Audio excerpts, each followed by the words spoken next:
right, good evening, everybody. The City Secretary informs me that it is 5:30 p.m., so I'd like to ask Commissioner Morales to lead us in an invocation.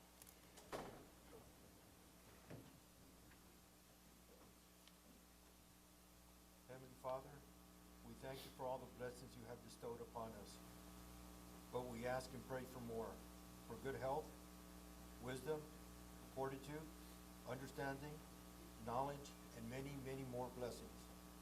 In the name of our Lord Jesus, in the name of Jesus, our Lord and Savior, in unity with the Holy Spirit. Amen. Amen. Please join me in the Pledge of Allegiance.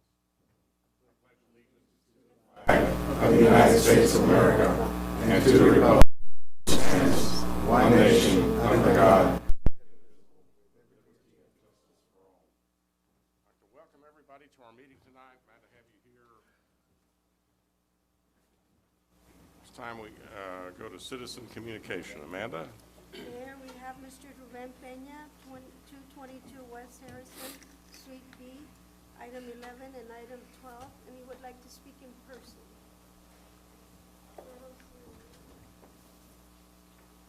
Let me give him a call, maybe he's downstairs. We can go to the next one and then... Let's go to the next one. And Okay, so then Raymond Reyes, I believe he's here? Yeah.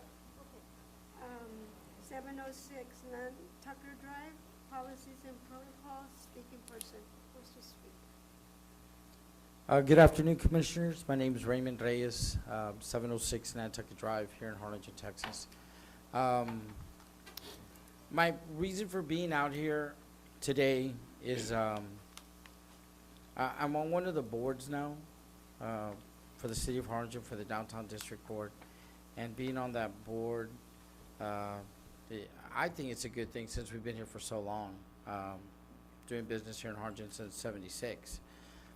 But there's a lot of other things that I think are going on within the city itself that I have been contacted and reached out to some city departments that should be looked at as far as different things on making sure the correct protocols and policies are followed and stuff, because we just want to avoid any type of issues that's going to cause the commission, the city, the mayor, and the citizens of Harlingen any type of headaches and stuff. I'm not one to drag people through the streets and stuff, but I think that if the officials elected should go ahead and do the oversight that's required, just like any good businessman would do with his business.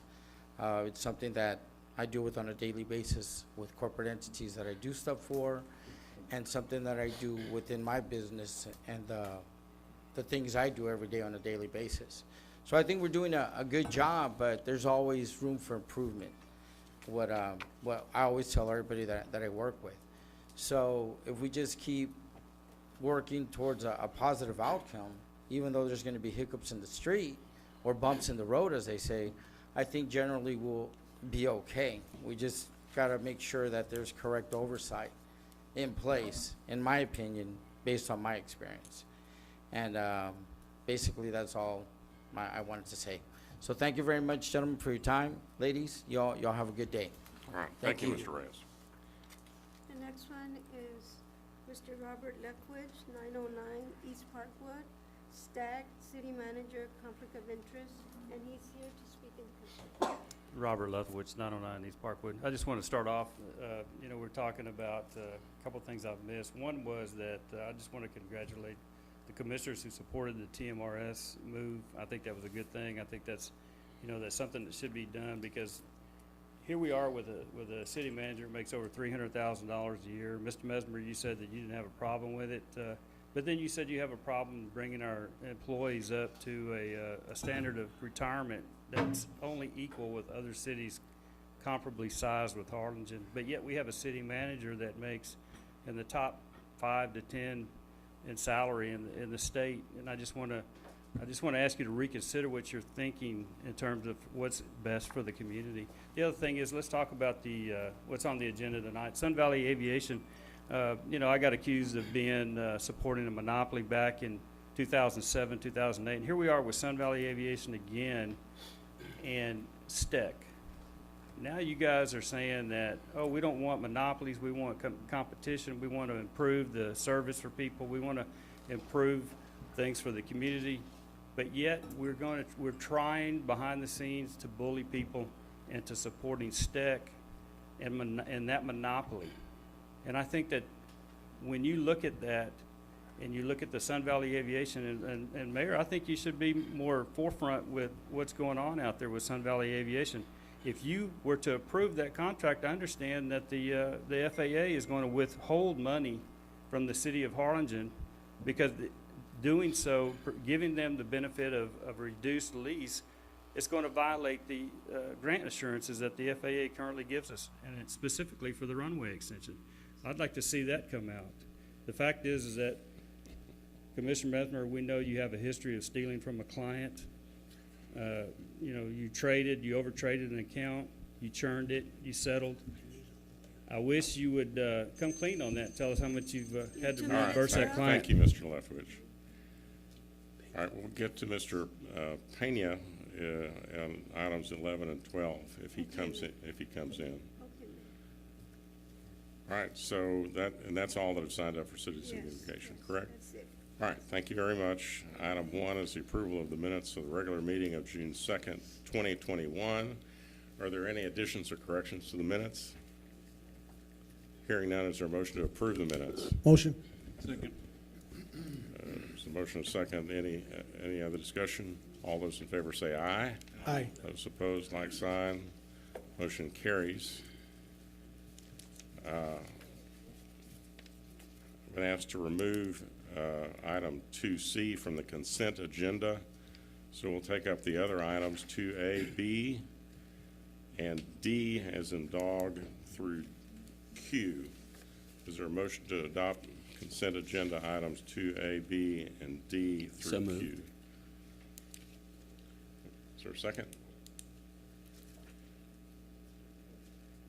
Second. Okay, we have a motion and a second. All those in favor say aye. Aye. Those opposed, like sign. Consent agenda item carries.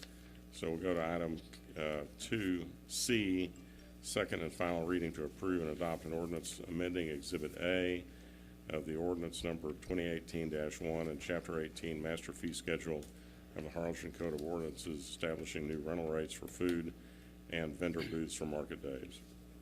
Yeah, I asked this to be removed and discussed separately, as I have a couple of questions.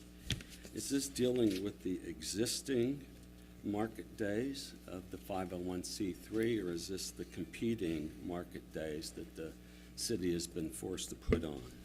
Commissioner, this is for the market days that the city's going to put on, across Jackson Street and across Commerce on Van Buren Okay, thank you. and West Street also. Those are my It's strictly questions. for the new section that we're opening up, the city's doing. All right, is there any other questions about that? Can we ask the city attorney to read the caption, please?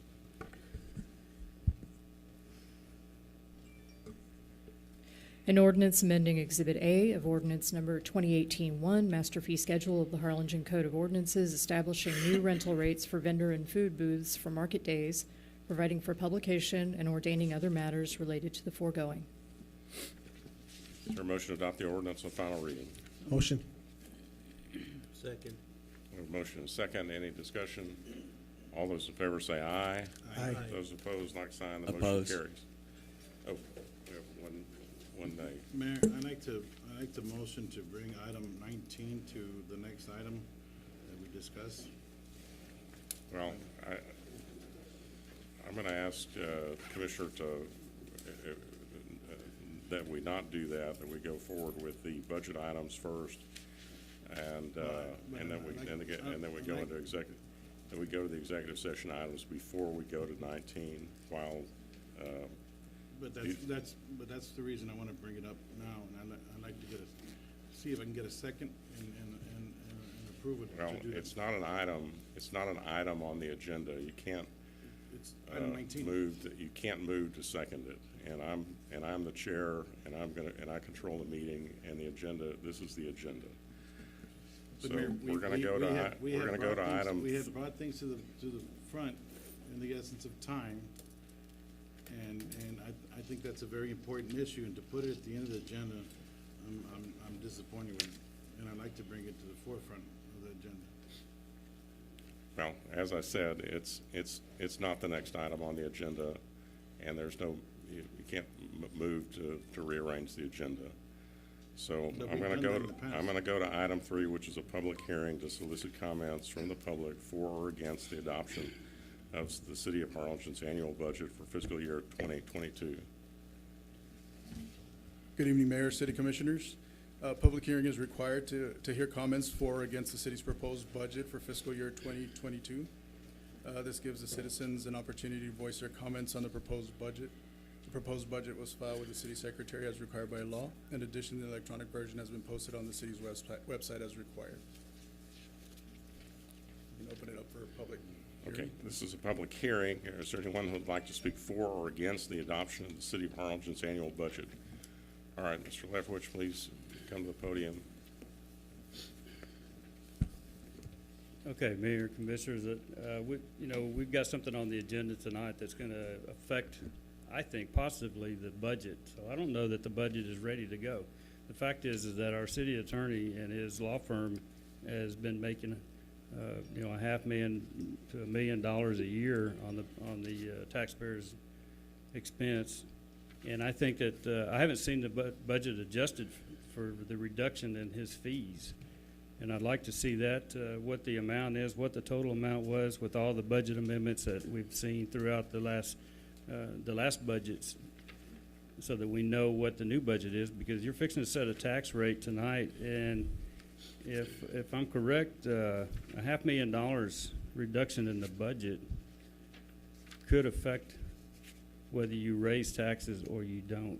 Because if $500,000 is the new property tax levy, and there's going to be a $500,000 savings and going to an interim city attorney, I don't think the budget's ready to be approved.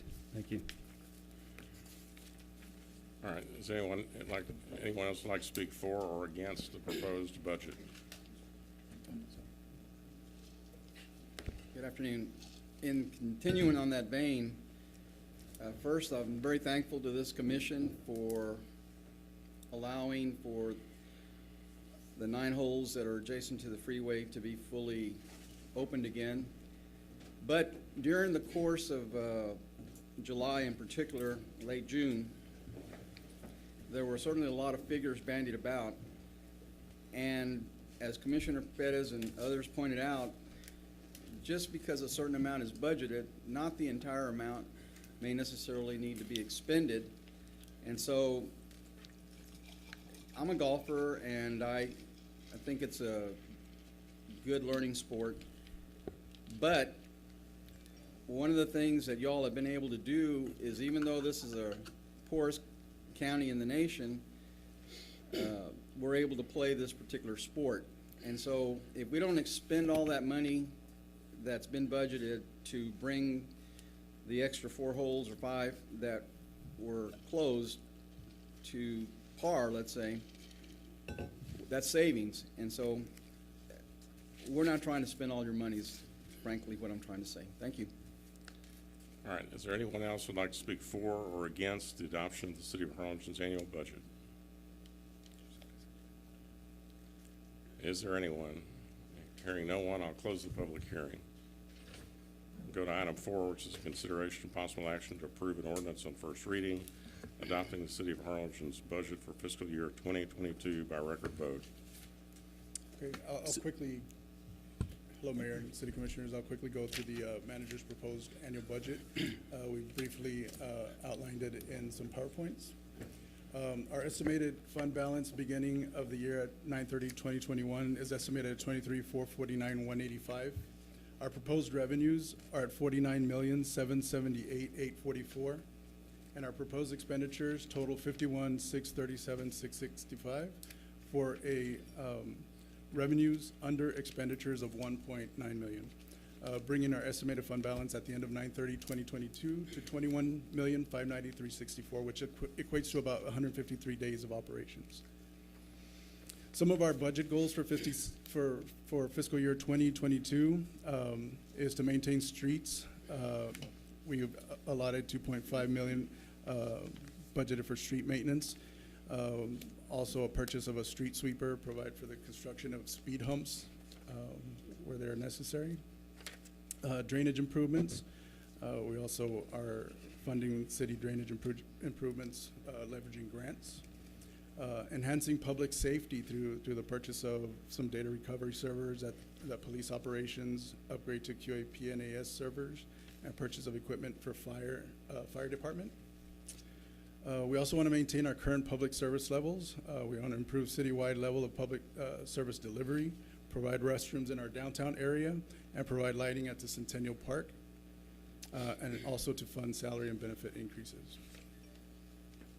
We've listed out all the proposed non-recurring one-time purchases. There are some for police operations, police services for the QAPNAS, as I mentioned earlier. Some air packs in the fire suppression, as well as rewire station generators, drill field drafting, pit extraction tools. For engineering, we have a rover package for GPS. Traffic signal maintenance, which will include a memory management unit for the motherboard and controls for sequencing on the new LED lights, and also traffic signal cabinets. Upgrades to traffic signal intersections at the intersection of 13th and Business 77 and 7th Street. For street cleaning, we, as I mentioned, the street sweeper at $272,000. We have some downtown park restroom facilities at $300,000. Some other items listed there. Public buildings, we have some improvements there, and parks, the Executive 9, we did also allot $160,000 in these one-time recurring fees. So this will total $1,585,458 in one-time purchases. We've also funded new positions throughout departments, city secretary in admin, special projects grant specialist, MIS department, we have an MIS specialist. For police services, we have 3 full-time public safety communication officers, a booking officer. We've converted 8 part-time positions in groundskeeper to 4 full-time positions. And health department, 1 animal control officer. At golf course, we are including 4 part-time positions for maintenance workers. Sanitation department, we have an admin secretary, and sanitation department, a solid waste driver. So as you see, our proposed revenues are a total for the general fund, $49,778,844. The majority of that coming in the form of sales tax and property tax, and then franchise tax right after that.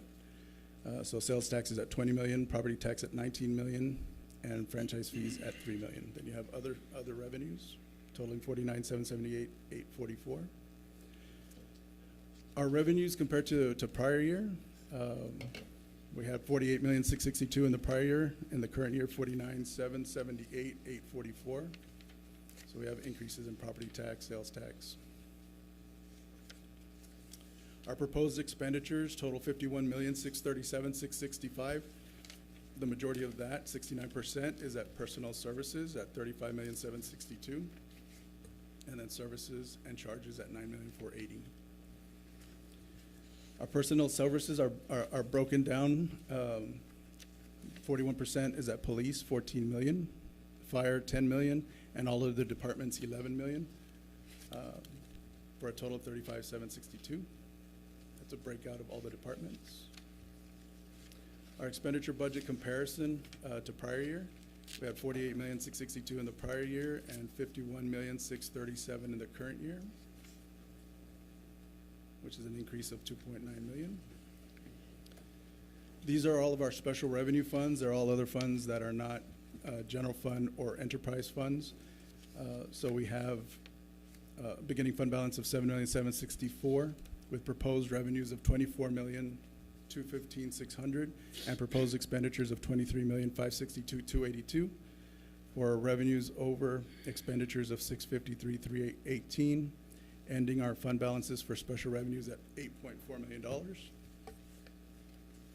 Our enterprise funds, our beginning fund balance is $11,691,000. with proposed revenues of 11,879,000 and proposed expenditures at 13,587,000. And this includes a municipal auditorium, sanitation and sanitary landfill, arts and heritage museum, and the municipal golf course. And so we have our ending fund balances that total 9.9 million at the end of the fiscal year 2022. Our internal service fund, which include our motor vehicle warehouse and our health insurance, we begin our fund balance at $8.9 million with proposed revenues of 9.6 million, proposed expenditures of 9.2 million, ending our fund balance at 9.3 million. And these are all the funds of the city, including general fund, special revenue enterprise, and internal service fund, for total revenues proposed for the year of 95,450,000 and proposed expenditures of 97,964,084, which with our ending fund balance for all funds of 49,282,870. Any questions? All right, does anybody have any questions about the proposed budget? For Robert or the city manager? All right, if there are none, I ask the city attorney to read the caption. An ordinance adopting the revenue and expenditure budget for the city of Harlingen, Texas for the fiscal year October 1st, 2021 through September 30th, 2022 in the amount of $95,450,962 and $97,964,084 respectively, providing for publication of the caption of this ordinance and ordaining other matters related to the foregoing. Is there a motion to adopt the ordinance in first reading? I had a question. Sure. I just want to verify on the budget, nothing, other than what you spoke, nothing else has been added, like no additional salaries? No, bonuses, nothing's been salaries? added since Since the last workshop. the last workshop. That was the last time. Okay. The things that we added at the last workshop were the 4 part-timers and the golf course, but that was, other than that, that was. Right. Okay.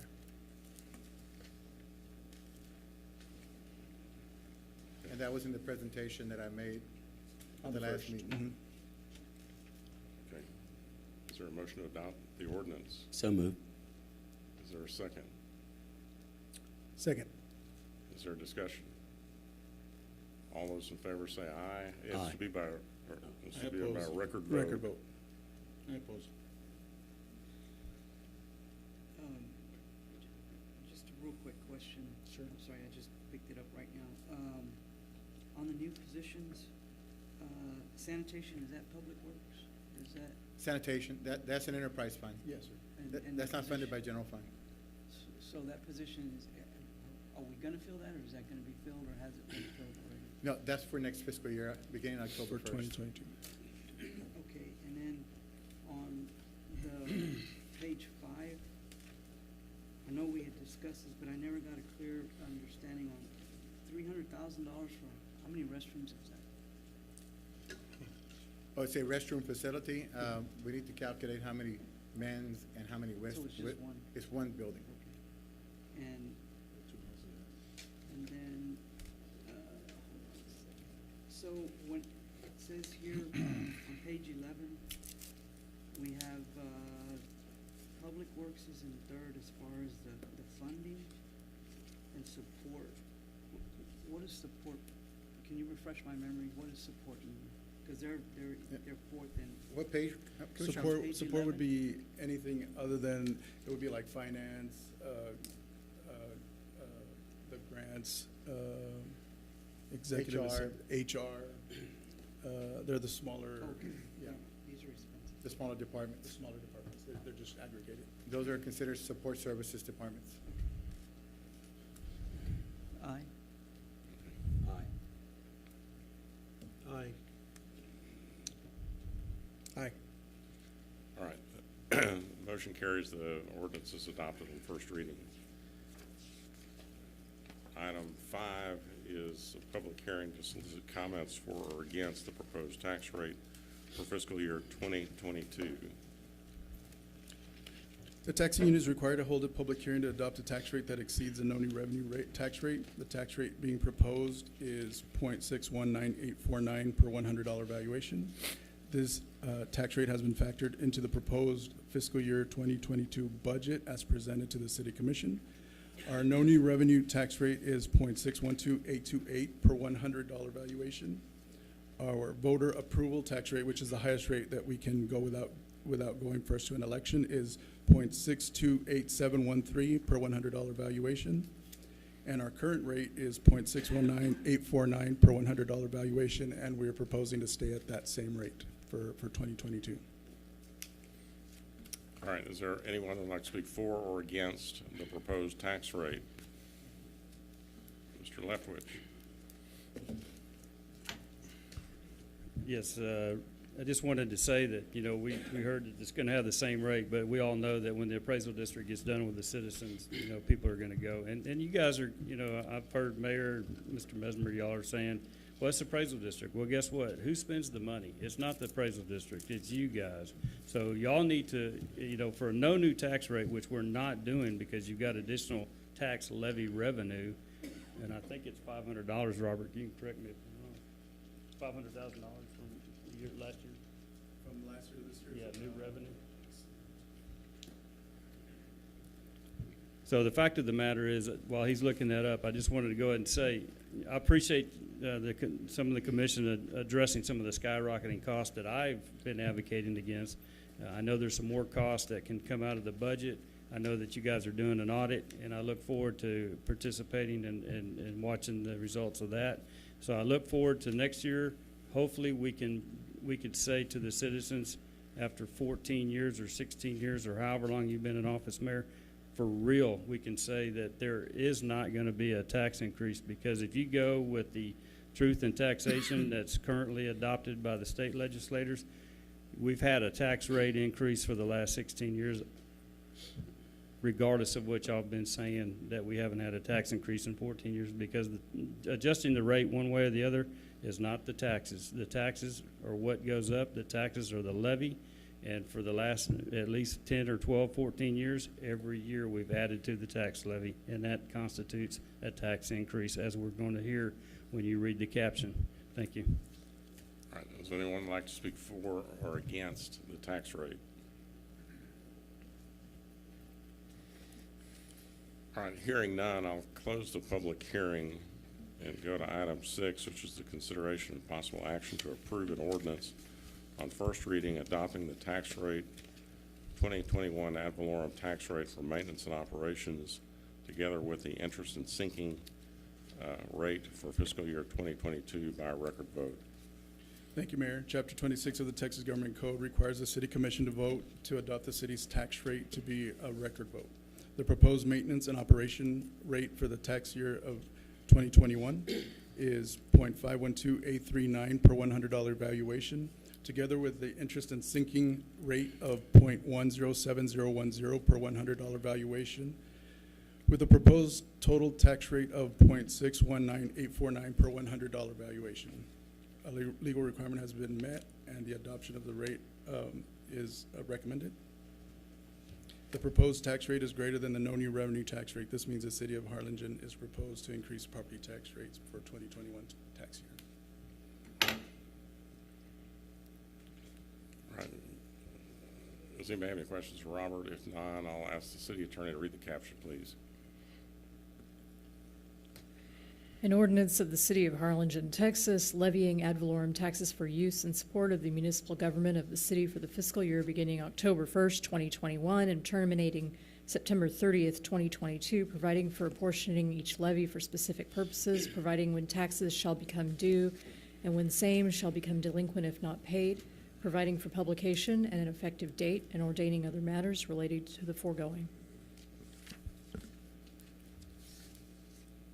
All right, we need three separate motions to be made to adopt the tax rate. Okay, I'll make a motion. I move that the maintenance and operations rate be fixed at 0.512839 per $100. Is there a second?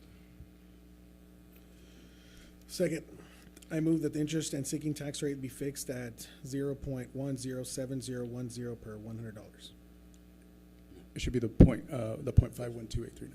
Oh, I'm sorry. No, No that problem. was just, this is second. Oh, on yeah, the- go on ahead. the M and- Second. on the- on We the- have to do them one at a time, sir. Okay. Yeah. This first motion's on the M and O Yeah, I get it. tax rate, okay? Any discussion? All those in favor say aye. By record vote. Commissioner Liddy? Oppose. Aye. Aye. All right, motion carries.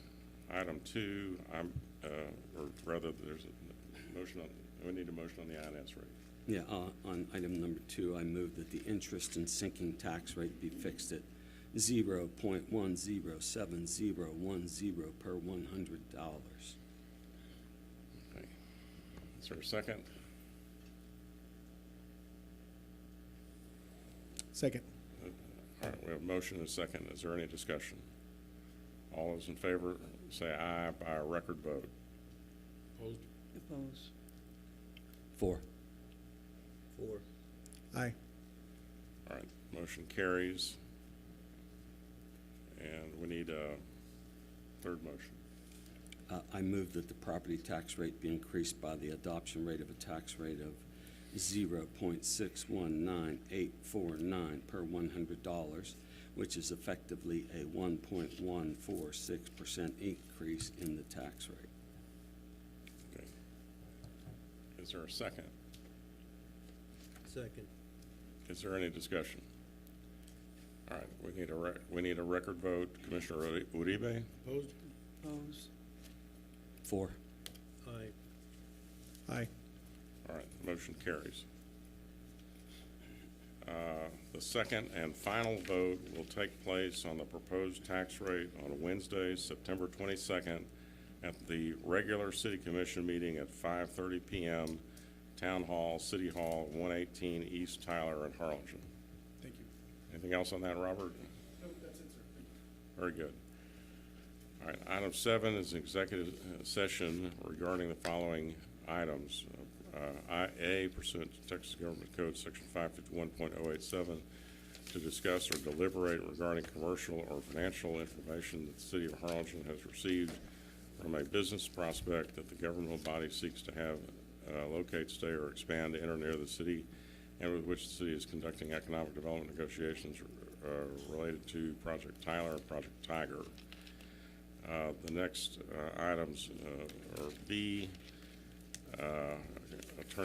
attorney consultation regarding Section 551.071 Texas Government Code to provide legal advice and counsel in connection with lawsuit styled and numbered Ruben Pena Sr. et al. Versus City of Harlingen, cause number 20 CV 163, Southern District, Brownsville Division.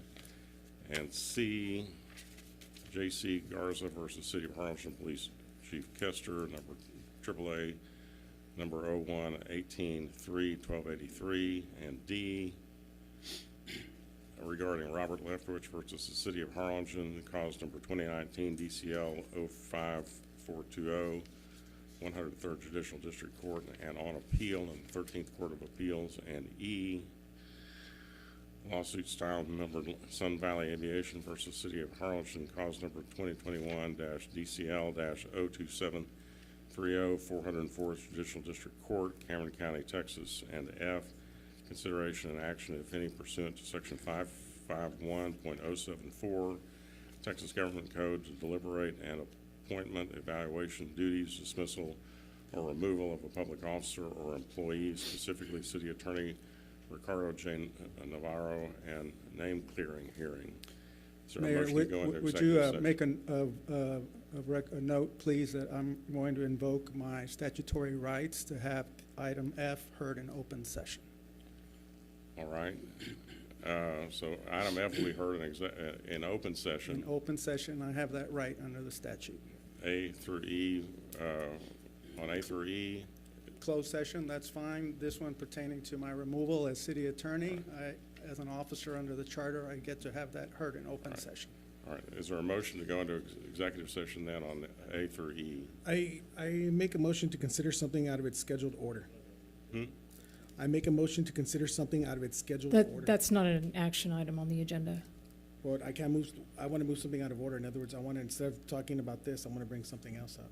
I can All do right. that, can I? This is, Commissioner, this is necessary, the order of this is necessary in order to carry out what you want to do, and that is, you want to replace the city attorney and appoint an interim city attorney. We need to make we need to make this handoff in executive session, and then you're going to have to take some additional action before you can appoint an interim.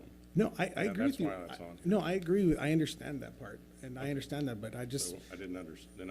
no, I make the motion because I want at least, because you said earlier that he doesn't have the right to do that, and he does have the right to do that, to move Well, something out of I order. think That's the point of all right, this. It's the order, in order, before we get there, I think we have to do these other things. And I'll take that item up as soon as we finish these items. We'll do the interim. I'm fine with that, but I just want you to say that, yes, he did have the right to move something out of order. Well, I don't know that that's part of this discussion, but if you have you made the motion to go into executive session, right? No, No? Okay, no, I did not. all right. Well, is there somebody going, Yeah, I'll make a motion to go into executive session on items 7A through E. there's a motion to go into executive session. Is there a second? All right, we can't, again, I don't think we can accomplish what you want to accomplish. Mayor, if I you understand don't- exactly if what you you're don't- saying. I mean, I'm trying to help you here, Commissioner, and The thing is, I understand what you're saying. You have to go, you have I to agree take- with you. You can't appoint an interim without removing. No, I understand that, and I'm not saying, the point is, I understand what you're saying. I understand exactly what you're saying, I agree with you. But the point is, I don't like the fact how you were earlier just basically saying that, hey, I'm the one that runs I'm the one that presides, so I get to Well, choose. That's not the case. I'm sorry, but I do get, I'm the chair, and I run the meeting. Yes, And that's- but and that's there in the are charter, exceptions to it. And you can change it, you can try to change that as well, that the mayor doesn't have to run the meeting anymore, but you're gonna have to wait till May. Okay? So, Okay? So we need to have an executive session. so Rini, in order to, for Commissioner Mesmer's motion, are you saying that, can we include 19 in the executive session? Is that what you want to do? Actually, Is that, you wanna do that? can we do that? Yeah, I'll do that. But if it's just discussion, I just need It's clarification. a consultation. You're gonna get, you're gonna get to a point, an interim city attorney. The sooner we the sooner we get these reports on this litigation, and the sooner we get through item F, the sooner you can appoint an interim city attorney. I understand that. And then you can go into executive session with him on other items on the agenda if appropriate. Okay, Mayor, you know what? If Okay. appropriate, if you take the action to remove the city attorney. Okay, go for it. Let's do it. But there has to be a hearing on that first. So we have a motion. Is there a second? I'll give it to you. Second. All right, all those in favor say aye. Aye. All right, those opposed, we are now in executive session. We are going to consult with our attorneys on pending litigation. We'll try to do this as expeditiously as possible, and when we're done, we will come back out in open session.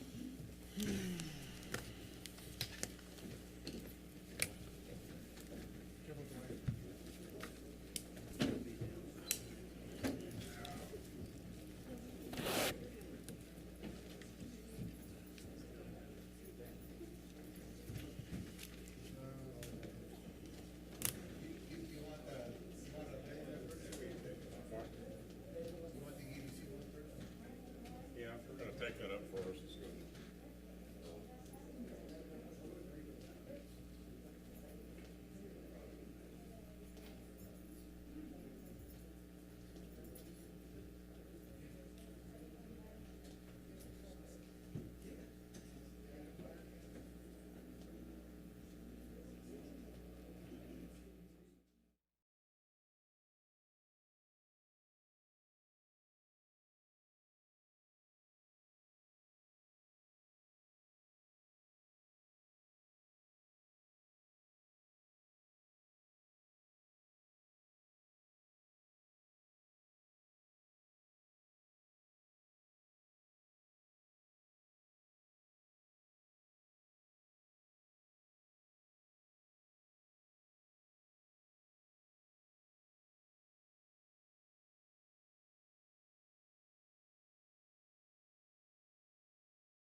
Test, test, test, test, test, test.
All right, we're out of executive session now at 6:54.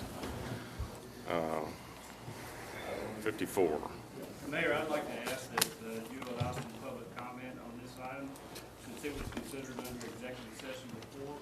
Some folks did not sign up to speak under this item. So I would personally, myself, would like to speak under 7F.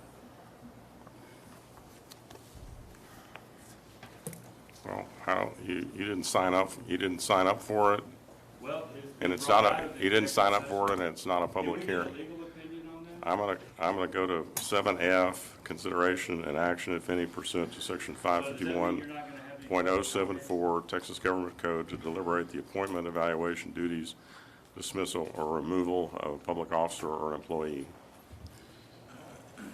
So, Mayor and Commissioners, Rick Navarro. As I stand here right now, I'm still your city attorney. I know that at the meeting of September 1st, there were 2 items that got on there, one of which had to do with our legal services contract. And I know that there was this impression made there that the termination of the legal services contract also worked to remove me from office. It did not.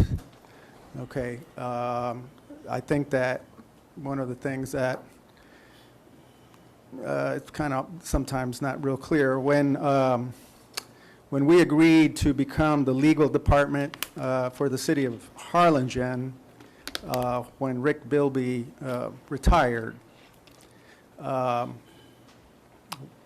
we working with the city manager, I agreed that we would try to do this under the existing budget at the time, which involved a city attorney, an assistant city attorney, a legal secretary. And we did work out something out. It's in the agreement. But that agreement involved me being appointed under the charter as a city attorney, and then a separate legal service agreement whereby the lawyers in the firm would be duly deputized so that they could prosecute in court. And then we would render the legal services for the city as to pretty much everything. And we did that since 2016, and we did it within the budget that already existed at the time for 3 years. And we covered everything. And I'm happy to report that right now, today, the Muni Court dockets are fully caught up. The TPIA docket is caught up. The contract and document review docket is caught up. The fire labor agreement was recently negotiated and is not up for 2 or 3 years. The police labor agreement was negotiated and is not up for 2 years, so you're not going to deal with that. Allison, of course, has been the lead covering the commission meetings as well as other meetings, P&Z and Board of Adjustment and Construction Board and all the other boards. And the reason we were able to do that is because in the firm, and it's not just the people that are here in Harlingen. Rob Drinkard, who's been with us, a long time now. Becky Hayward, John Michael, Allison, and now Casey.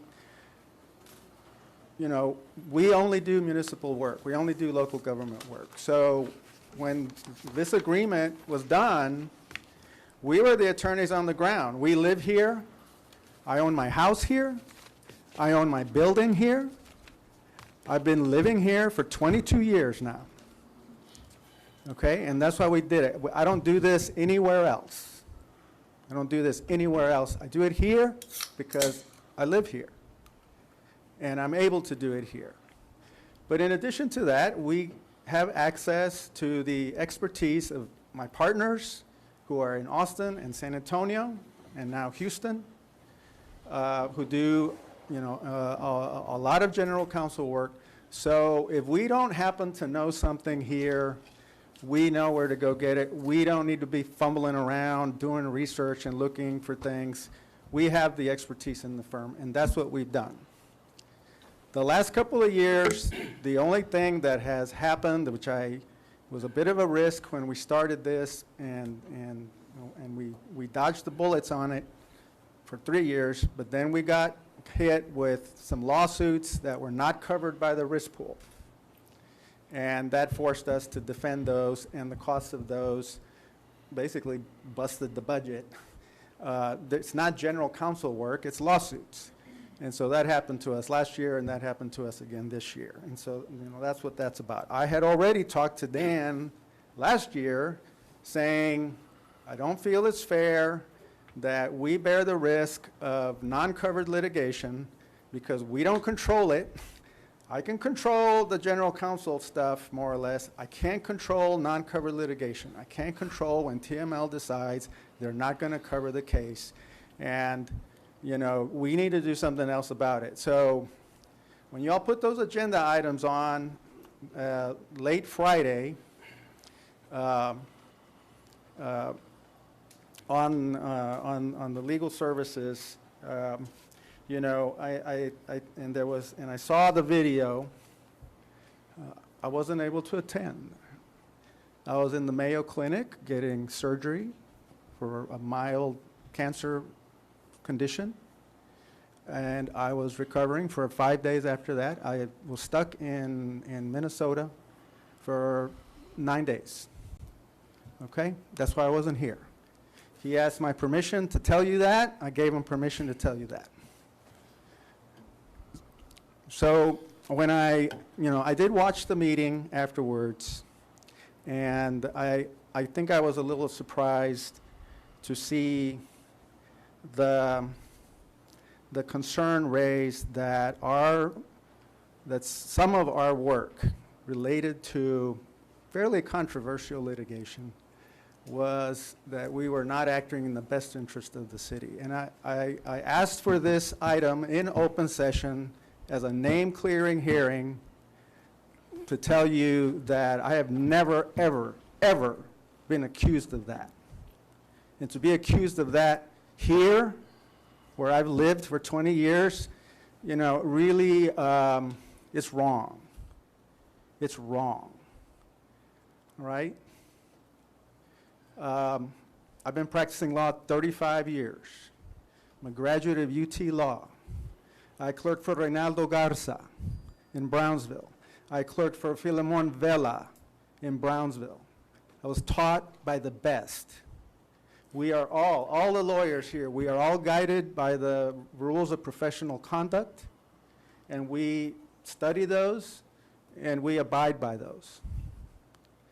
So, everything we do has always been done in compliance with our ethical and legal obligations to the city of Harlingen. And I say that with some emphasis for this reason. As city attorney, and whoever you put here besides me, it doesn't matter who it is, the client is the city of Harlingen. Rule 1.112 talks about our obligations when we represent corporate entities. We represent the entity as a whole. We do not represent you individually. We represent the entity, and we work through you as intermediaries through rules of majority vote and other democratic processes. But we are the corporate entity's lawyer. And that's true when I'm talking to Dan, I'm talking to the department heads. If we get requests from time to time for individual advice, sometimes we have to say, sorry, can't help you. We're lawyers for the city. We can't talk to you about individual matters. So those are the guidelines that we go by, okay?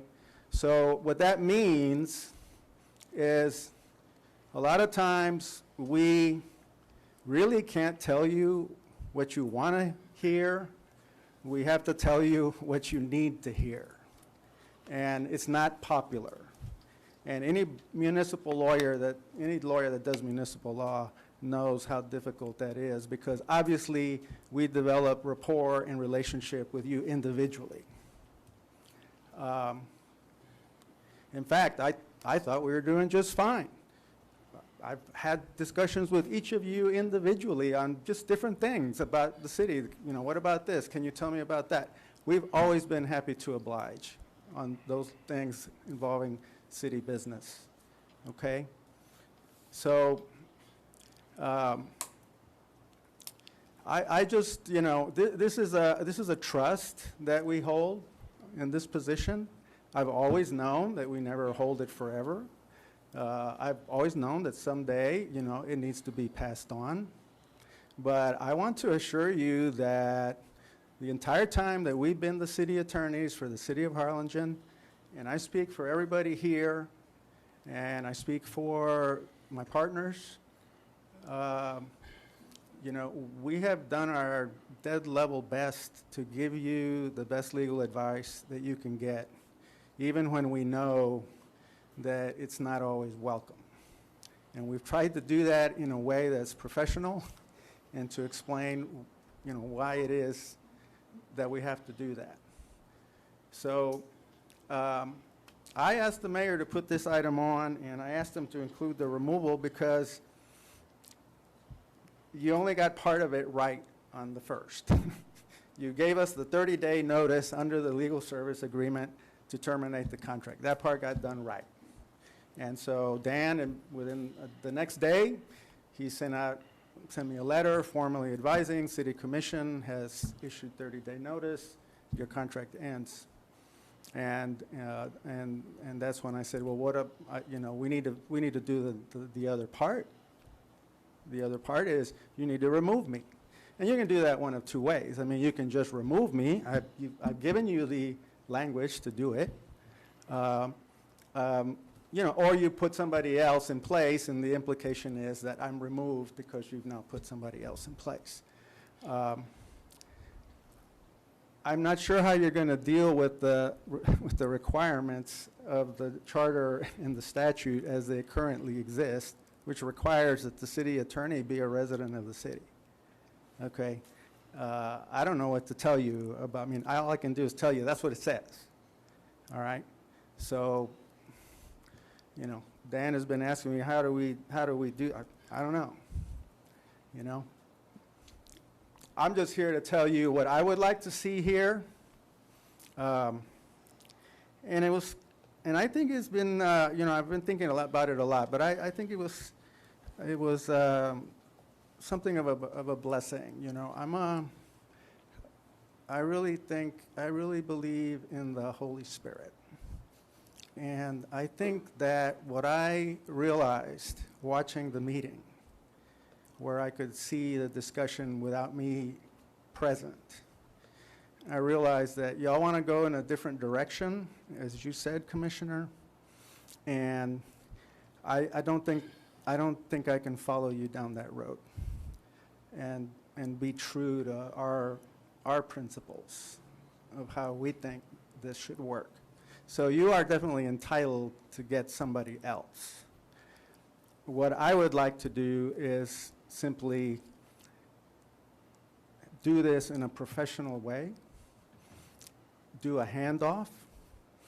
We have lots and lots of stuff open and pending in the form of, we're caught up, but there's a lot of traffic that comes through our office.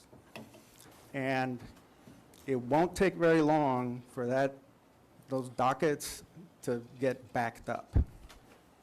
And so, you know, there's different ways we can do this. You can act today and remove me effective at the end of the month, like you did with the legal service, and we'll stay on. If you remove me right now, if you remove me today, one consequence of that is that the prosecutors are all deputized under me, okay? My authority to represent the state of Texas in municipal court. We don't represent Harlingen in municipal court. We represent the state of Texas. So if you remove me, then the deputization of the prosecutors falls away. So we stop going to court. And if you get somebody else in and get them sworn, then fine, they can pick it up. But that's a heavy docket. That's a heavy docket.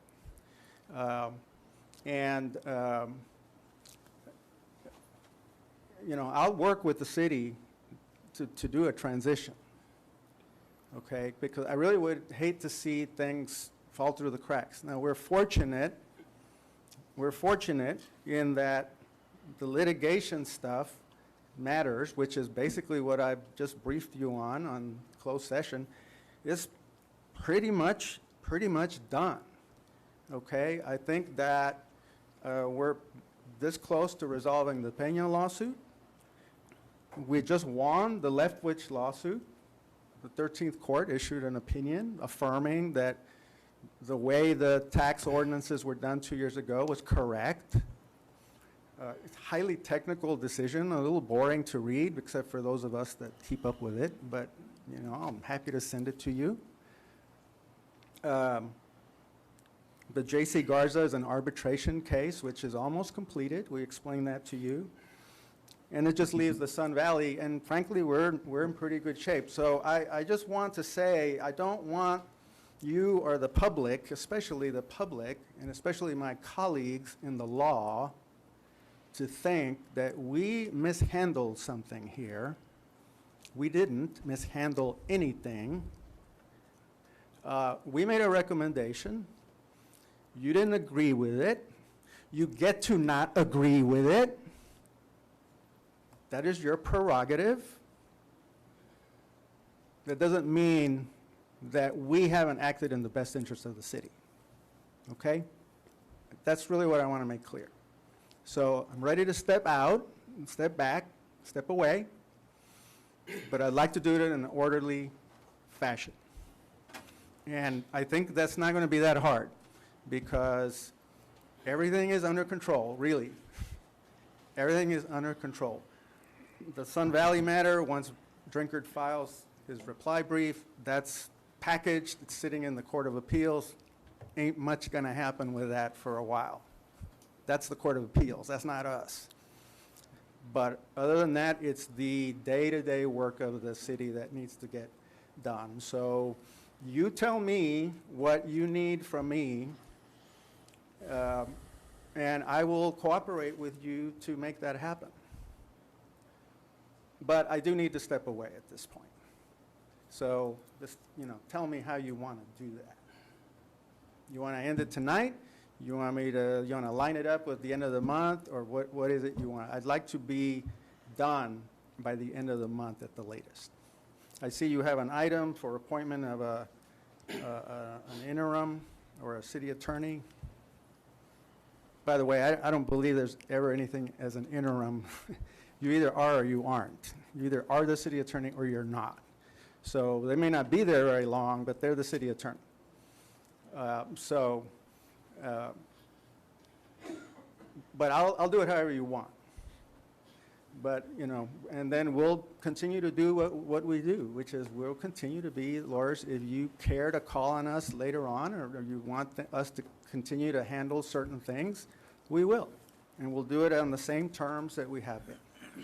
So that's my say in the matter. It's posted for action. I'm happy to answer any questions that you have. And I thank you for the opportunity, Mayor, to let me have my say on this matter.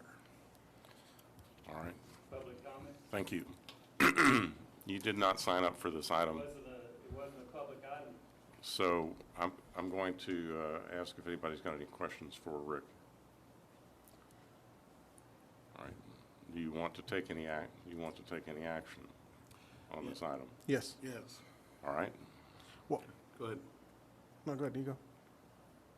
I want a motion to appoint an interim legal counsel pending the appointment of a city attorney that'll help us with the transition. Well, that's not the item. Oh, you're asking about the timeline? What we originally said, I wanted to fulfill the contract that we did, and I thought we were doing it. He had his I said if hold on. So he had, I'm glad you addressed those concerns, but frankly, you had every one of your partners here. Not one of them said, you know what? You need to do it this way. You forgot about this. They knew what was on the agenda. They didn't address it, and I'm glad you're addressing it, because I wanted to do it the right way. I thought you deserved the respect to do that. That's the right thing to do, is to fulfill the contract that was necessary. without there having to be any drama or anything else. So we did that, and I thought we were doing it appropriately to give you the 30-day notice that is required by your contract, right? So we did that. Not one of your colleagues said exactly what you just said, because if not, we would have made that motion at that time, right? So I would like to. Okay. Well, they also didn't correct it when we posted it. And that is your job. Well, That is well. your job to give us counsel when we, every time I've submitted something, you guys have come and said, you gotta write it this way, and you gotta write it this other way. Well, if I could have done it from the Mayo Clinic, sir, I would have, but I Sir, couldn't Allison have Hamilton- internet access, Allison okay? Hamilton I all the mean, time. I'm the lead, I'm the managing I partner in understand the it. I firm. understand it. I'm the one that negotiated this deal. Right. I don't even know that my partners knew the details of that, okay? So really, it was the only one. I just fully expected Right. that I was going to get the courtesy of being able to come address it directly. The items were posted late Friday, okay, unknown to me, even though I'd had several just conversations with y'all. Nobody said anything to me that we're putting you on the agenda next week, I don't know when it okay? was posted, but we went early. At least you get the comments. So what I would like to do, I mean, I like to just do First- it give them the 30-day notice, Let me- so we can get that transition. Well, the First 30 off, can I talk? First, I just want to say thank you for your service to your city. You served your city well, appreciate that. And what you're saying earlier, honestly, what it boils down as a city commission, we need to, again, when I spoke last week, I said that in the best interest of the city, that's how I felt. This is not personal whatsoever. Because as an elected official, I have to do what I feel is in the best interest of my constituents. So this is not personal whatsoever. I mean, and as for your unfortunate case that you were dealing with on Friday, or, I'm sorry about that. My heart goes out to you. I wish you didn't have to go to that. The thing is, this was not posted on Friday night. This was posted in the afternoon. And as I mentioned to the mayor last meeting, we have till Friday to post anything. And if it's any consolation, this was not something that, like the mayor said last time, it's a knee-jerk reaction. It wasn't. I thought about it. I lost sleep over it. But then ultimately, I felt that this was the best decision for the city. And the way you were saying that the best interest, this is how I felt, okay? And that's why I voted that way. And the reason I felt that was because of certain, I'm not gonna go into the details or anything, but there's just certain. There's no point at this point. Yes, exactly. There's certain things that I personally just wasn't comfortable with. And when it boils down, the city commission has to have trust with the city attorney that the advice that they're giving is in the best interest of the city. And in this case, from other circumstances that happened that we're not gonna get into, I did not have that anymore. I cannot speak for the other people on the commission. I can't. I can only speak for myself. And I said, that's how I felt. I felt that I didn't have the trust there. And I'm not knocking that you're a good attorney, you're an excellent attorney, but that the trust is very, very important to me. And it just wasn't there. So this, again, Rick, this has nothing, it's not personal whatsoever to me. I like you as an individual, and I'm sorry it came to this, but again, my personal feelings are set aside because as an elected official, I have to do what I feel is best for my constituents. Well, and that's why I didn't let it go too. I mean, I agree with you, an attorney-client relation, there has to be some trust, and, after the meeting of 9/1, I feel the same way, So I can't overcome that. No, I understand. So I'm out, I'm out, and I'll do it by resignation if you want, but I just want a plan for the handoff. We're not going to be able to work together, okay? We're not. I agree. So I just want an orderly handoff. So do we. Okay. So what do you want that to be? My question is, are we discussing item 19 and? Right now, we're discussing Well, about. we're discussing item F. 'Cause he's still and so city the attorney. The action that you can take is to the appointment, evaluation duties, dismissal or removal of a public officer. Remove me That would be effective the at the city- end of the that month would be if the you city- want, city and attorney. line it up. What he's pointed out to you is that if you remove him tonight, if we have any of his attorneys in municipal court tomorrow, they can't represent the city in municipal court tomorrow. So everything is on hold until, so he's suggested some sort of an orderly handoff. So if you want to remove him effective, So I make a motion to. what would you suggest? Any, for the I handoff? would- 9/1. would this be okay with The you? end of the month, like we did. End of the with month, or do you want to make it align with October 2nd? Well, what is, was it October 2nd? That's October 2nd is the last day. October 2nd. Okay, Okay. fine, well, October 2nd. Okay, then I make a it motion effective. to accept the resignation? Well, to remove me Or as. to remove, I'm sorry. I remove make a me motion effective. to remove the city attorney effective October 2nd. Second. All right, we have a motion and a second. Is there any discussion? I'm just going to say that, you know, I am a lawyer. I do understand the job, and I think that the Denton Navarro firm has done an outstanding job for the city of Harlingen for the entire time that they've worked with us. One of the benefits of having the Denton Navarro firm is that they have a deep bench. They have a lot of specialties within the firm, and as you pointed out, these are lawyers that live here in Harlingen, that own a business here in Harlingen, who work here in Harlingen. I am sorry that whoever had grievances with them did not take the opportunity to discuss those grievances prior to airing them in this here in the meeting publicly. It was a courtesy would have been to wait until he was able to return and to discuss these things with him. I still think that was very unfair. But again, I want to thank them for their service to our community. They've done an outstanding job, as they reported tonight, on some litigation that they have successfully wrapped up for us.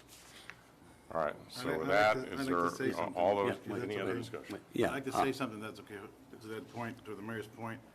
You know, we have terminated people that have worked for the city of Harlingen, and in one particular case, we sent out the police department to their house and slid a letter underneath the door, all right? And that person didn't even live in Harlingen. And I always said to myself, what business does the city of Harlingen Police Department have sending two officers out to a residence to slide a letter underneath the door when that same employee was getting medical treatment, okay? And so, yeah, you talk about professionalism and the right way to do things, that has always bothered me, okay? And that was very well known, and I don't appreciate that. I don't care what the situation was, that particular individual did not deserve to have the police sent to their house and put a letter underneath the door to terminate them. That was wrong. Okay? Well, I'd be happy to discuss that further, so you give some more Hey, it's details, okay. Commissioner. Obviously, you don't have all the details, but that's not on the agenda, so Okay. I'm not going to get into May I it. say something? Yes. Yeah, I'm going to say it's been great working with y'all. You're all good people. You have great intelligence, great law experience, great life experience, and you have a very deep bench here in Cameron County and Austin and your other offices. Previously, the city, we had a city attorney. We had to hire attorneys all over the place to deal with this specialty or that specialty or this case or that case, when now basically everything was handled with one group of municipal attorneys. So however these guys want to get a new attorney, we're going to have to be hiring attorneys for all the different specialties and all the different cases and the subjects that come before the city. So I think they're going to be really surprised. And I wasn't here for that meeting, but their behavior was rude to you as a firm and to you, Rick Novato, as an individual. And that they publicly dragged you out, you being singular and plural, and they beat you for the public. And the behavior was basically downright rude. And I thank you for everything you've all done. You always All right, so we exaggerate have a- everything, Mike, we have a always. motion. Is God there bless any other America. discussion among the city commission? Comments, public comments? Is there any other discussion? All right, all those in favor say aye. Aye. Those opposed? Opposed? All right, I'm going to go then to item 19, which is the discussion and action to appoint interim legal counsel to act for the city of Harlingen pending appointment of a regular city attorney. Okay. This would be, if you decide to take action on this, what would make sense to me would be that you would appoint them effective the day of the effective date of the removal. Yeah. And that would then give the interim attorney and the outgoing city attorney opportunity to hand off. Correct.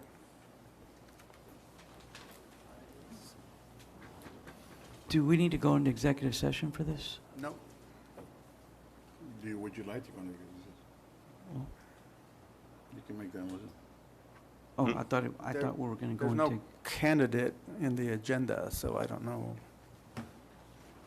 Well, there was a candidate I know that I spoke to Dan about, and you said I spoke to you earlier, and then you said you had spoken to him already, and you were going to recommend him as an interim, correct? My point is, you can't trigger an 071 closed session. You have no specific candidate. The question was regarding the executive session. I don't, our attorney's telling us that because it wasn't named on the agenda item, you can't go into executive session. Is that You clear? can talk to whoever you want to right now out That's fine. here. But my question is, can we move item number 19 into executive session? Yes. I'm sorry, can you do what? Can we move item number 19 and go into executive session on item 19? The only way to do a executive session on the appointment of an officer, a charter officer, it would be under 071, and you would need a specific 074, excuse me, 074, and you would need a specific candidate I don't think or we need. candidates, okay? So you don't have, there's no candidate named. Okay. So- I would like to make a motion to appoint an interim legal counsel pending an appointment of a city attorney. I would like to recommend Mr. Saucy, Mark Saucy and his firm. He's here. You all want to ask him any questions pending you want to talk about his qualifications or not, but this is just an interim, it's interim legal counsel, right? I want to go out and find the best possible candidate for the job that'll suit our needs. And there's, like the attorney said, that there's a lot of things that we need to do. I do believe there needs to be some kind of transition, some kind of catch-up, however that works. But I'd like to point that tonight so that they can get that going. And it's not, Mr. Novato's firm will be the city attorney up until, the 2nd. But I'd like to appoint legal counsel that I would feel comfortable with bouncing off things. I've always said, I want an attorney that's going to be able to tell me yes, no, but the right thing. I don't want somebody that's going to listen to what I have to say or do what I want them to do or find a way to do what I want them to do. I want somebody that's going to do the right thing by the city.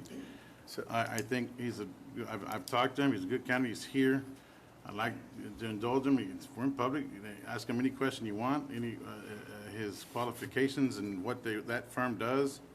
And as far as the living in Harlingen thing, our EDC director has been employed by the city by 8 years, and that has the same requirement, and he lives in FAR.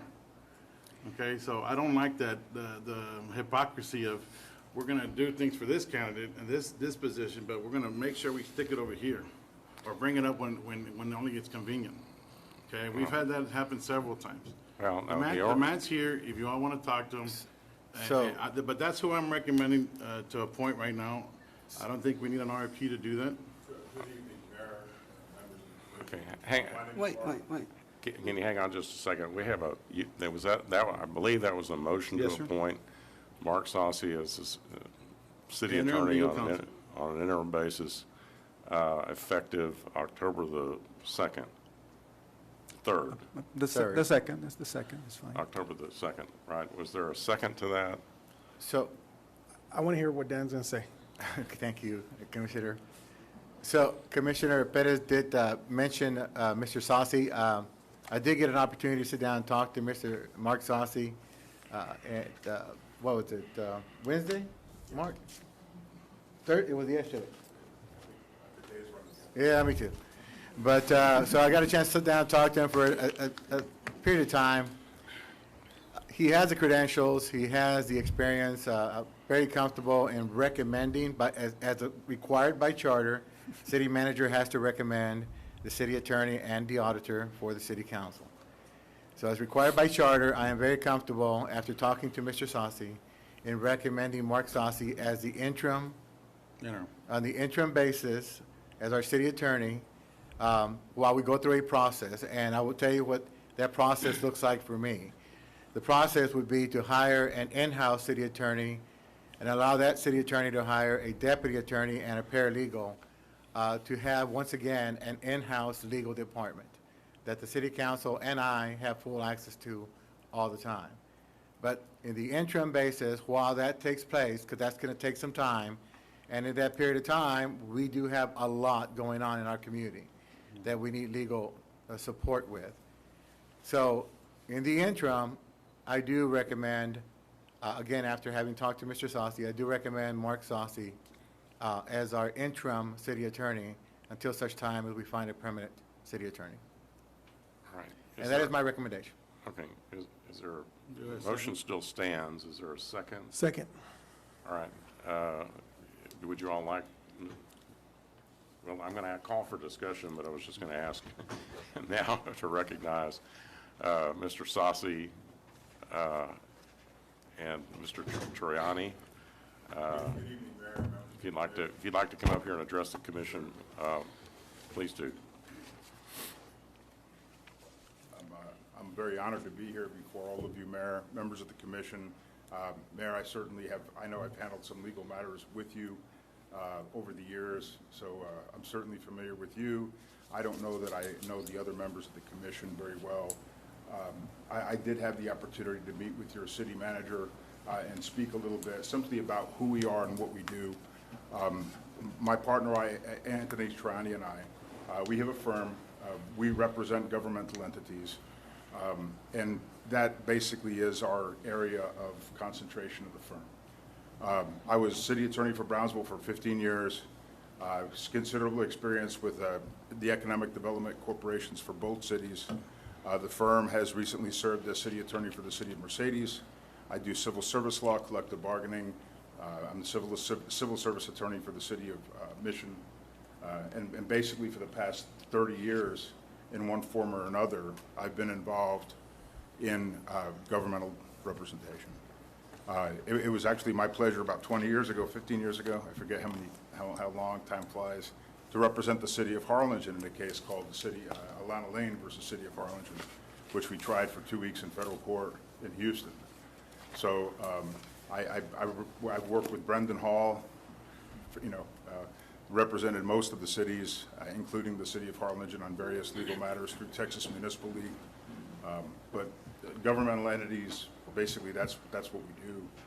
And we have experience with all aspects, from everything from economic development to zoning to open meetings and open records. The entire, I think Commissioner Mesmer, you referred to, it certainly is a broad area, municipal representation, and I'd agree with you. There's a lot to it. But we have experience with basically all of it. That's what we do. And I'm be happy to answer any questions any member of the commission has as to who we are, what we do. Yeah, first I have a question for our legal team. Is the definition interim a acceptable legal term? Yes, I mean, it is. It's. I'll answer that if you don't mind, Rick. It's actually in the charter, under section 16 of the charter, for the appointment of an interim. So it's actually, they anticipated this may be an issue when the charter was developed, and it does call for an interim in the charter. Okay, and so since Uribe and Pettis put this up, define interim for me as a time span.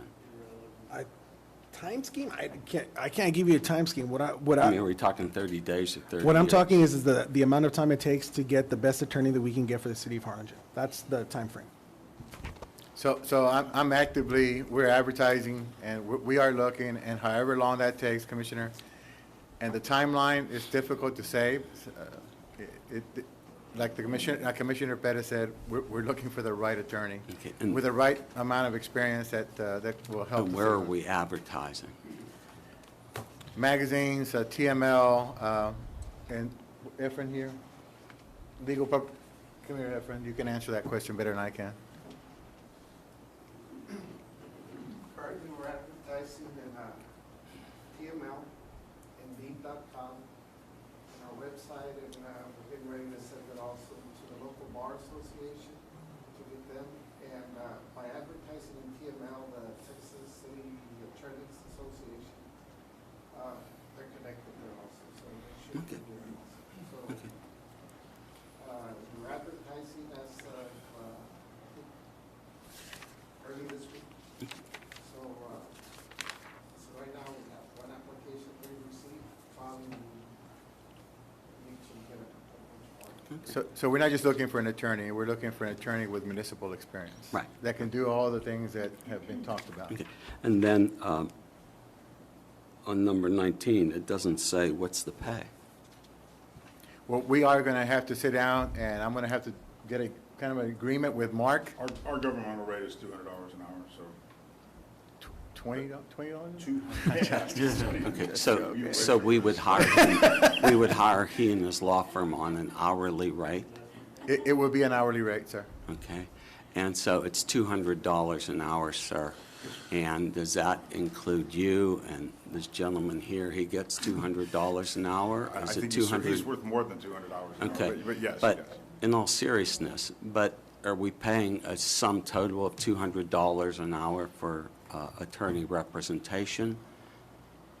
Are we paying other attorneys $200 an hour also when they're being consulted on something? The work So we're paying $100 an hour for a Excuse me, secretary excuse me. in his Excuse firm. me. $100 I was an hour asking for a him. secretary. I was asking him. Our Okay. hourly rate for governmental entities is $200. For the firm. Per attorney. Per attorney. Per attorney Yeah. that works on it. Okay, so- We have a law firm. My Okay. name's Anthony Troiani. Okay. It's Troiani and Saucy. We have offices in Brownsville and Houston. Okay. We do governmental work. We do municipal work. We do appellate work. We have a deep bench. We know what we're doing. And we charge an hourly rate. Okay. And we do the work that we perform at a highly professional level. Sure. And Mike, then. have you ever seen a bill from Excuse me, Novato, Mr. I'm Novato? asking No, I'm asking you a questions. question, because your line of question is inappropriate. No. Have you ever seen the bills where we're getting $100 an hour for a secretary, $150 or $175 an hour for an under associate person? I mean, you need to look at what you're comparing it to. And the man just told you he's gonna charge $200 an hour. Excuse me, I'm asking the attorneys That's questions. So then, you will require space here in Harlingen City Hall? We have an No, office. we have offices. Okay, and so then, We don't require office space, we don't require secretarial. We have a fully manned office in Brownsville and in Houston. okay, and that $200 an hour, does that include your legal secretary, or is that another charge? That's overhead. We don't charge for this. We don't charge for legal secretarial Okay. work. That is not something that we include in our fee Okay. agreement. It's attorney time. It's an hourly rate for professional time, the same way you have an hourly rate. And then how would you expect to be paid? Weekly, bi-weekly, monthly? Generally, we invoice monthly. We provide an hourly bill that includes the hours at a tenth of an hour, and it's submitted as our most professional services. Okay. Okay, and that you will receive monthly invoices. Okay, so a tenth And of we an expect hour, them- Detailed monthly. tenth of an hour, you're billing in 6-minute increments? Yes. Okay. Mike, I know you care about saving money, so just to let you know, they're charging us $200. I have the contract, the current contract with the firm. They were charging us $250 an hour for city attorney, $225 for non-equity partners. Senior associates were $210, associates were $185 to $210, and legal assistant paralegals were $95 to $120. So since you brought up when we were discussing TRMS, so you want to save money, well, we're saving money. So we expect your support. Save it for the city. So I will say that I did discuss the hourly rate with Mr. Sosnick when we met for breakfast, and so I knew the hourly rate. I'm sorry to joke about it, trying to lighten the mood a little bit, but I knew the hourly rate, and I'm still recommending Mark Sosnick and his firm. All right, any other discussion or questions? All right, hearing there's no other discussion or questions. All those in favor say aye. Aye. Aye. Those opposed? All right, congratulations, thank you all for being there to sub in here, and y'all can It's an honor. figure out We will. a successful transition. All right, Definitely. thank you. Thank you. Item 8 is consideration possible action regarding the provision or approval of economic incentives to Project Tyler. Is there a motion to approve the incentives to Project Tyler discussed in executive session? Motion. Second. Any discussion? All those in favor say aye. Aye. Those opposed, like sign. Motion passes. Item 9, public hearing to consider an ordinance on first reading for a special use permit to allow an adult business in a general retail GR district located at 1617 East Harrison Avenue, Suite E, bearing a legal description of Lot 17, Block 7, Hoskins subdivision, and lots 15 through 16, Block G, East Park Terrace subdivision. Mayor, City Javier. Commission, good evening. We have a proposed tattoo shop that requires a special use permit. This is at Harrison Plaza, real close to Business 77 and Harrison, just east of Taqueria La Mexicana. This is the aerial photograph. This is a Harrison Plaza, and there's a suite right here that's where the proposed tattoo shop is going to be located if approved. That's the photo of the plaza, and that's the suite where the proposed tattoo shop is going to be located. Staff recommends approval, subject to compliance with maintenance of the street, the parking, maintenance of the landscaping, getting the proper state permits, and compliance with all the requirements from the different city departments. This went before the Planning and Zoning Commission on September 8th, and no one spoke in opposition to the request, and the commission voted 5-0 in favor of the SUP, subject to the list of requirements.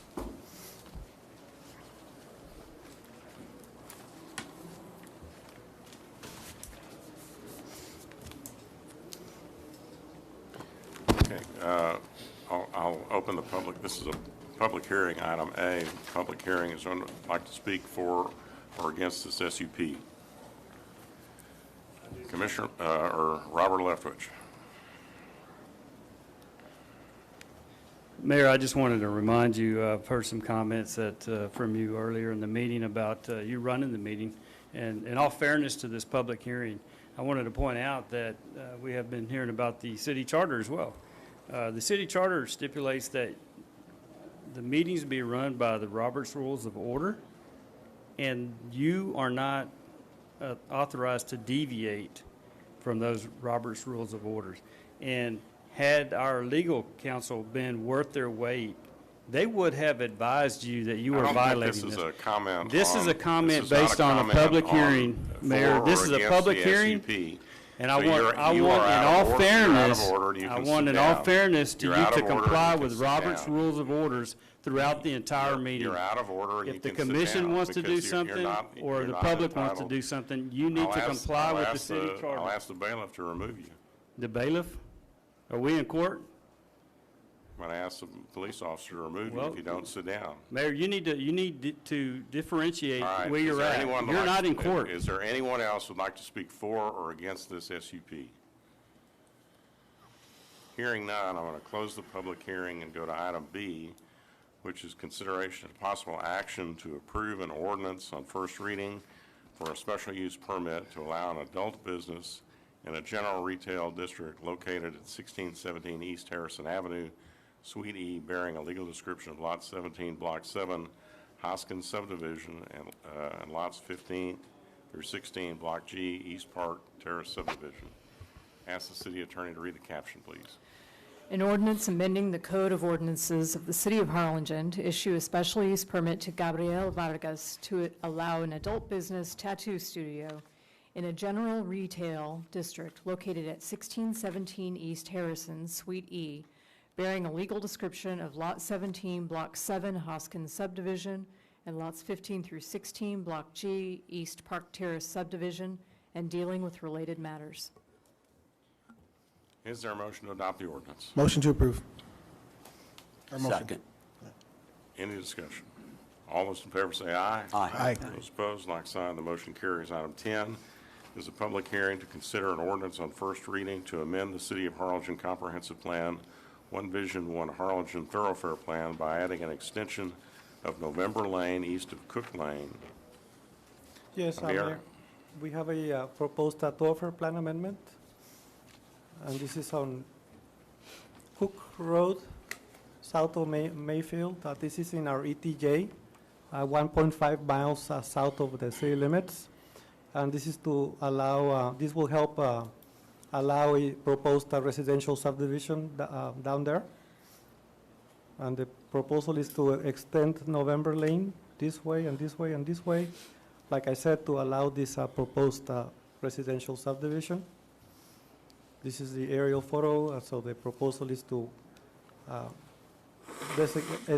put this in a thoroughfare plan as a residential street, an extension of November Lane, and looping like this within our ETJ. This is the proposed subdivision. It's a single-family residential subdivision that needs this thoroughfare plan amendment for this subdivision to be able to develop. The property owner to the north submitted a letter in approval, and that's in your packet. So whenever the other 20 acres develops, then that thoroughfare plan amendment will come into fruition, and you will have a loop that will have two entrances for both subdivisions. This, the staff recommends approval. The proposed extension in the general area within the 40 acres will provide another access for development along Cook Lane. The proposed extension of November Lane will provide a turnaround on Cook Lane, and engineering department is recommending approval of the request. This went before Planning and Zoning Commission on August 25th. No one spoke in opposition to the request, and they voted unanimously, well, one abstention and 5 votes in favor of the thoroughfare plan amendment. In essence, this is lines on the map that will help this subdivision and will bring additional rooftops to our ETJ. All right. I'm going to go to the public hearing, which is item A. This is a public hearing. Is there anyone who would like to speak for or against amending the City of Harlingen Comprehensive Plan, One Vision Thoroughfare Plan? All right, this is to speak for or against the Thoroughfare Plan. Robert Leftwich.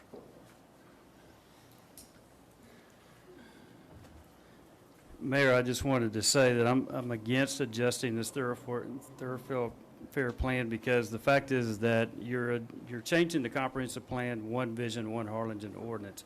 I don't remember seeing this posted in the newspaper where other people can come and ask for the same type of revision to this ordinance. I mean, you're talking about an individual, and God bless them for doing development. I'm trying to do a development in Harlingen too, and it's been over years since I've been able to even get a minor plat approved. But these people are getting the thoroughfare plan modified. I want to know when this is going to be open to the public so that other people in the community can propose their developments be enhanced by city taxpayer money with new roads and extensions. All right. Is there anyone else who'd like to speak for or against the thoroughfare plan? Mr. Moore, please come forward and identify yourself for the record. Good evening. My name is Dustin Moore with Moore Land Surveying. We're the engineer and surveying company for this project. The one thing to keep in mind is the developer is paying for this road. So the part of the road being built currently, the developer is fronting all of that cost with no reimbursement. The future phase, the city's not, obligated to build that. Whoever develops that next phase, they will be paying for that road extension at that time. This is just putting it that when that next 20 acres is developed, they'll need to extend that road. We had applied for a variance originally with the P&Z. They didn't want to issue a variance. They thought there was a better way that could be worked out. We met with Harlingen Waterworks, Planning and Zoning, Fire Department, and Engineering Department. Fire Department was in favor because it did give them a turnaround on Cook Lane, which is currently a dead-end street. So This was the plan that we came up with to work around that. The main reason for it is the property itself is too long, so if we just did a cul-de-sac, a third of the property would have been just unusable because it was longer than the city allowed for a cul-de-sac to be. So all of the cost is at the developer's expense. It is in the ETJ, all maintenance of it. It'll be a county road. It won't be on the city of Harlingen's, list of roads to maintain. So county will maintain it, developer will pay for it, and we appreciate y'all's time. Thank you. Is there anyone else who'd like to speak for or against the amendment? Hi, Mayor and Commissioners. I've been to this neighborhood, and there is a ditch at the end of this area that's going to be built. Could you please? I'm sorry, say my name. I'm sorry, could you please identify yourself? I'm sorry, yes, I'm sorry, I went right into this. Delia Gomez, 1806 North Flamingo Lane. I went straight into the subject, sorry. There's a ditch right before you get into this neighborhood. And I've been to this area where right before you get to this new development, it's actually flooded before. The neighbors to the right-hand side, it's actually flooded into their homes. I'm concerned about that. And I know that Mr. Moore just spoke on this, and so I take another look on that, if that's what he's talking about. I just wanted to say that. Thank you. All right. Thank you. Is there anyone else who'd like to speak for or against the Thoroughfare plan? All right, the amendment. All right, there being no one, I'll go to item B, which is consideration and possible action to approve an ordinance on first reading to amend the City of Harlingen Comprehensive Plan, One Vision Thoroughfare Plan by adding an extension of November Lane east of Cook Lane. Ask the city attorney to read the caption, please. An ordinance of the City of Harlingen amending the Comprehensive Plan, One Vision, One Harlingen, Chapter 2, Figure 2.1 Thoroughfare Plan by adding the extension of November Lane east of Cook Lane, providing for publication and ordaining other matters related to the foregoing. All right, is there a motion to adopt the ordinance on first reading? I had a quick question. Is there anything like we need to know about the drainage or anything in that area? They have to comply with the drainage requirements that are in place now. But we have the most minimum drainage requirements out there.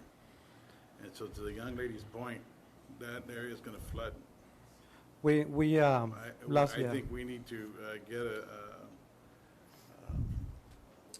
some kind of scope of work on what it would take to properly develop that with that many homes and not create another problem like we have in Adams Crossing South that we warned about, our city engineer warned about, and now the city's having to pay for that, and it's a brand new subdivision. If it does start flooding, who's responsible? Who's responsible? Once we sign off on it, Mr. Elizalde is not paying for any of those improvements that are done across the street from me. It's a brand new subdivision, and they came here and tried to get that they got it approved, just like this. So who's responsible for that? All they have to do is comply with the requirements that we have in the books today. Last year we went through the subdivision process, and the city commission upgraded the drainage requirements. So this subdivision falls under that. So as long as they comply with the requirements that we have in the books today. Which are minimum. Well, that's one way of saying it. Can they come? Well, I'd like to ask Mr. Moore if he wants to respond to this issue about the drainage. So there is a ditch currently in the southwest corner that drains down to the arroyo. We are extending that ditch across the entire south boundary of the property to accommodate the additional runoff from this site and the north 20 acres. We are meeting city's requirements, the detention requirements. Because we're excavating the whole ditch, we're greatly. Sir, is it a 5-year plan, 10-year plan, or what? The detention is greater than the 25-year design, and all of the storm sewers are designed for the 10-year storm per the city and the county's requirements. Right, but which is the minimum, because most cities are going to a 50-year plan, correct? Which is what we proposed, what our city engineer had recommended, and it got shut down. There's some, I would disagree. Very few cities have a storm sewer size for a 50-year storm. Detention, absolutely. I wish that guy was here that does all the drainage stuff. I think he would answer that. In Hidalgo County and in other cities, a 50-year detention, yes, that is a standard in Hidalgo County. The storm sewer, I would argue there are not. Are you aware of the development I'm talking about that's brand new, on Vincent Road? Yes, Out of yes, sir. Dawson I'm South? aware of which one it is. Brand new subdivision, $200,000+ homes, and they haven't been in there a year, and they got flooded in. And they warned us about it. They told us exactly what was gonna happen. We signed off on it, and now the city's having to pay for all those improvements, and it's costing us hundreds of thousands of dollars, right? I don't want any future development of this size, this caliber, to go through without doing our homework and making sure that we have done everything possible for that not to happen again. Would it be, I'm sorry, go ahead. Go ahead, sir. No, go ahead. I agree completely with that. We do not want to design or build a subdivision that is going to have problems or negatively impact anyone else. As I said, the detention is sized larger than the minimum. The storm drains are sized for what is called for by the city and county. There, again, I do believe there is a misunderstanding when we talk detention pond sizing versus storm drain sizing. And that 50-year is the detention pond sizing. It is not the storm sewer. It's the time that the water gets to flow, right? Giving it time, because it'll overload our system. I got very well educated in the last few storms we had, because unfortunately they were in my district. And Mr. Carlos Sanchez was very good about explaining it in plain English. You know, that, you know, the water comes down at a certain rate, and it can only, whether it's the pipe's this big or this big, we have to allow that, we have to put that water somewhere to hold. Like we did on Montezuma and, Yes. and behind there, and those big 40-acre tracts, right? Yes, sir. If we have something like that similar, that's gonna allow that water in a event of that kind of rain event, which are happening more and more, then I'm all for it, because it gives the water time to sit somewhere, so it doesn't flow into the neighborhoods. And that, you were talking detention, and we are providing that on the south end greater than the minimum required. I would say, again, this is just me, it's up to what you guys, but I would say let's maybe table this, just so we can get some more information, I'll second that. because, okay, I make a motion to table. How much is that gonna cost you, What's that, the sir? delay?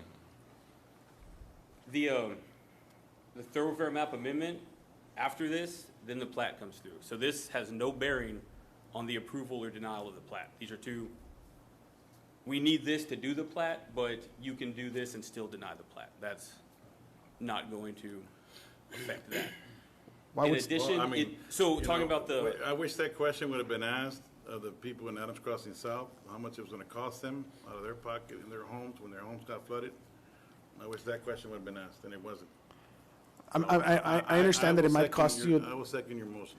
I understand that it might cost you a little bit more because of the delay, like the mayor suggested, but I'm more concerned of what's going to cost the possible future owners of that of that subdivision when they have flood damages and stuff to their house. So I would prefer, I'm not denying it or anything, I would prefer just to table it because I would like to get some more information. Because when it comes to drainage, I don't like, we are already in a very, not in a good situation, especially with the drainage policy that Javier mentioned.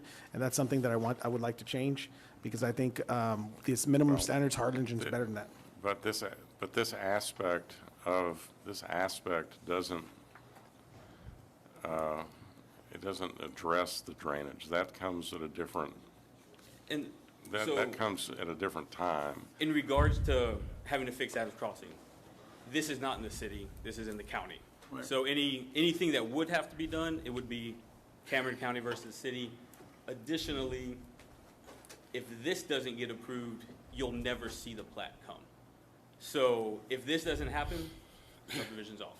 Because they need this in order for the plat to even be viable to come to you to review. So Again, sir, I'm just not in favor of building anything that's gonna be substandard or potential. I because- agree what you're saying. I understand what you're saying. I'm not saying against it.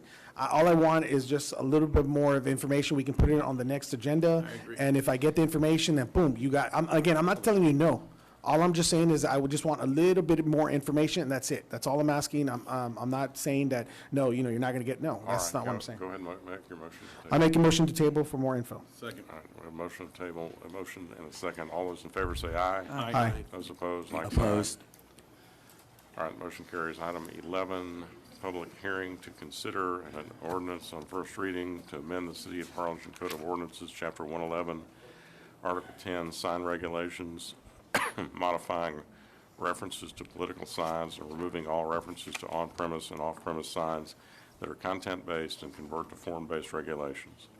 Yes, Javier? Mayor, this is the ordinance that has been under discussion for some time. The major change with this proposed ordinance is that we're doing away with the on-premise and off-premise. So to give you an example, we have a Central Plumbing and Electric new business coming in on 1710 East Tyler.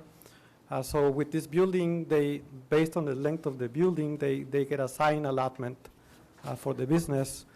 They could choose with their sign allotment to install a large digital sign where they could have their logo, they could have pictures of their products or advertise. And this is hypothetical, that doesn't mean that they're planning to do this.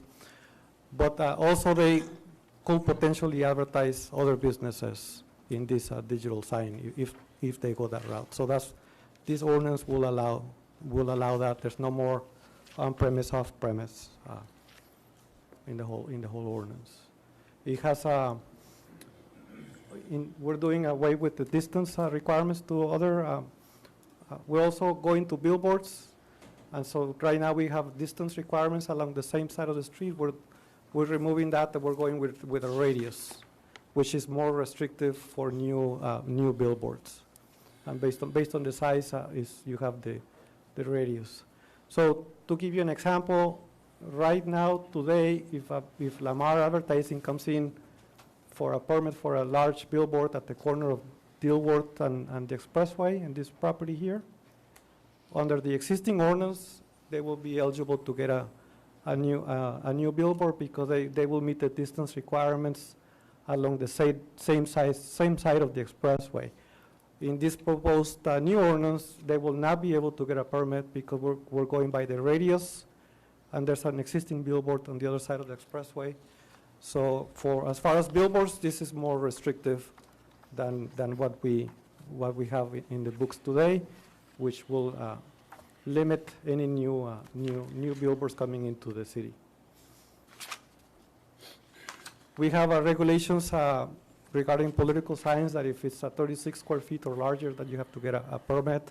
So we're doing away with that. So all we're going to regulate for political signs is they cannot be in the right of way, or if they're in private property but it's a traffic hazard, that's the only time we will regulate political signs. In the ordinance, there's provisions to allow portable signs if secured to the ground. But the manufacturers of these type of signs, these type of signs are not designed to be secured to the ground, so we're doing away with that provision that we will allow them if secured to the ground. And we did a sweep a few months ago, and most of these portable signs are gone from the city. And also, we added a provision to allow more signage for properties along the expressway. We're getting a lot of requests from businesses along the expressway for more signage. As you know,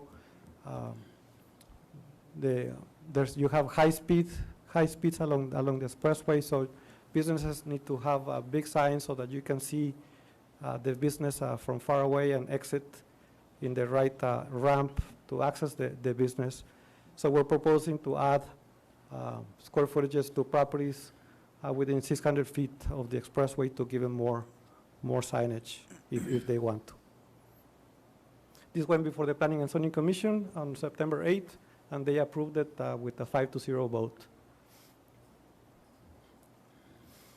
Can you, on the slide where it shows the expressway, and you went from the distance on each side, now you're doing yes, right now the ordinance is based on distance along the same side of the expressway. So what is the problem with Lamar coming in and putting another sign on the other side of the expressway? What's the concern? The purpose is to have less billboards, right? So the proposed change is to go to a radius of 1,500. If there's a billboard within a 1,500-foot radius, we will not allow. So that's more restrictive than what we have right now. So my question is, why do we want to restrict that? Is there well, we're also allowing within 600 feet of the expressway signage for the building, right? Yes. This is strictly billboards. Strict- that's So we're strictly- trying to limit the number of billboards that are along the expressway within a 1,500-foot radius of each other. And why is that? Just try to limit the number of billboards. I think one of the reasons that we have the sign ordinance is to limit sign clutter, if you will, along our streets.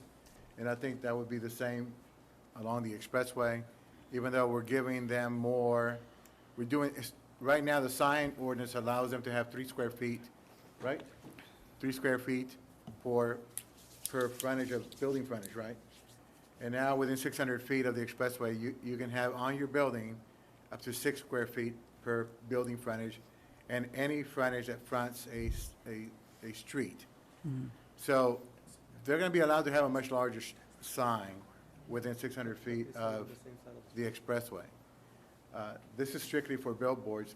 Now, we can leave the billboards on the same side of the expressway as is and amend the ordinance that we're presenting. We're just going to have more billboards. Okay, so I guess I still don't understand. So is having too many we still have a distance restriction on each side right now, correct? Correct. So we're not going to get that clutter that is trying to be presented here, are we?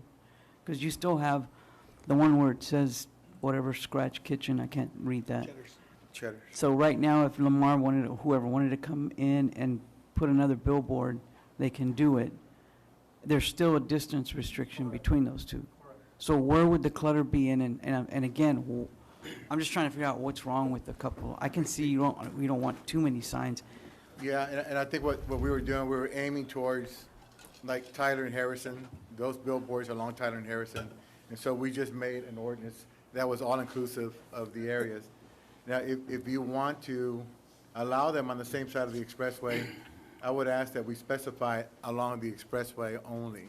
I think another reason, Commissioner, was because billboards are going to electrical or digital signs now, and that would eliminate having so many of them close to each other, because a billboard cannot be digital.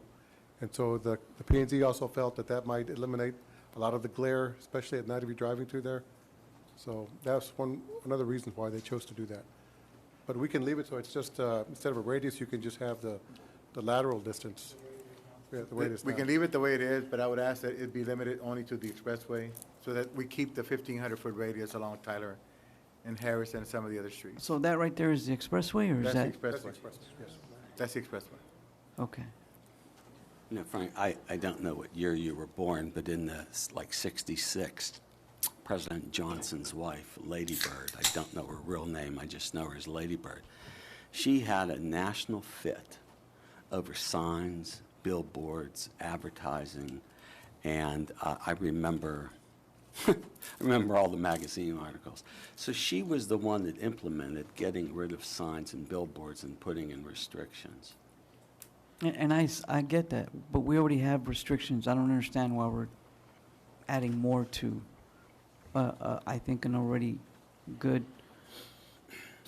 ordinance that we have right now. I just think we're imposing and. So we can leave it as is along the expressway, but if you would allow us to leave the 1,500-foot radius along the other, like Tyler and Harrison. Yeah. So that we don't have a lot of That clutter. I can agree, that I get, because up and down So Tyler. between now and the second reading, we can make that change. Okay, if you don't mind. No. Yes, we can do that. I think we're okay with that. I think we're more focused on the Tyler and Harrison. We're just trying to do a catch-all. Yeah, and I agree. Okay. Any other questions before we go to for Javier before we go to the public hearing? Go to A, public hearing. Is there anyone who would like to speak for or against the amendment to the ordinance? I believe Mr. Pena signed up to speak on this item, so I'll call on him now. Good evening, Mayor, Commissioners. Mr. Ruben Pena, state your name. Ruben please. Pena. I have my offices at 222 West Harrison, and I appreciate the city's cooperation in developing what I feel is an answer to our First Amendment question in regards to the sign that we actually erected on next to the building. And I won't go into any details other than the fact that I would ask you to go ahead and with the minor adjustments that you go ahead and pass this particular ordinance.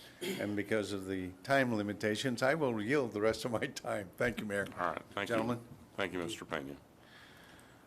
Anyone else like to speak for or against the proposed ordinance amendment? Hearing none, I'll close the public hearing. Go to item B, which is a consideration of possible action to approve an ordinance on first reading to amend the City of Harlingen Code of Ordinances, Chapter 111, Article 10, sign regulations modifying references to political signs and removing all references to on-premise and off-premise signs that are content-based and convert to form-based regulation. Ask the city attorney to read the caption, please. An ordinance amending the City of Harlingen Code of Ordinances, Chapter 111, Article 10, sign regulations, removing all references to political signs and removing references to on-premise and off-premise signs that are content-based and convert to form-based regulation, and providing for publication and ordaining other matters related to the foregoing. So moved. Okay, we have a motion. Is there a second? Second. Oh, wait, are we doing the amendment? Do we have to put that amendment that Frank wants, or? The motion would have to be with the amendment as stated, and we will make that amendment before the second reading. Okay, so we can just approve it regular right now, and then the amendment will be? No, I would ask that you approve it with amendments as stated by Commissioner Puente, and we'll pick those up. So he has to take it back? He needs to amend his motion. Oh, so I want to amend the motion to include Commissioner Puente's suggestions. Second. Okay, we have a motion and a second. All those in favor say aye. Aye. Aye. Those opposed, like sign. The motion carries. Item 12, public hearing to consider an ordinance on first reading to amend the City of Harlingen Code of Ordinances, Chapter 111, Article 18, Section 111-501, description and map of the downtown district overlay by updating the boundaries and map of the district to match the boundary of the downtown improvement district, and Section 111-509, removing regulations regarding off-premise advertisements. Yes, Mayor, as you know, we have a downtown district overlay that regulates signs and buildings within the downtown area, and we also have a downtown improvement district, which is a taxing district that does projects. And the intent has always been that these two districts mirror each other, but for whatever reason, they do not at this time. So this ordinance is, the purpose of this ordinance is for these two districts to mirror each other again. So the proposal is to, the area in blue is the area within the downtown district overlay that is not in the taxing, in the DID, the taxing district. So the proposal is to remove these properties from the downtown district overlay so that the two districts will mirror each other. And that's all we're doing on this ordinance. And this was approved by the Downtown Improvement Board already. All right. Does anybody have any questions for Javier? Let's go to the public hearing. Open the public hearing. Is there anyone that would like to speak for or against this amendment to the overlay district boundaries ordinance? Is there anyone? Hearing no one, I'll close the public hearing. Go to item B, which is consideration of possible action to approve an ordinance to amend the City of Harlingen Code of Ordinances, Chapter 111, Article 18, Section 111-501, description and map of the downtown district overlay by updating the boundaries and map of the district to match the boundary of the downtown improvement district in Section 111-509, removing regulations regarding off-premise advertisements. Motion to approve. And ask the city attorney to read the caption, please.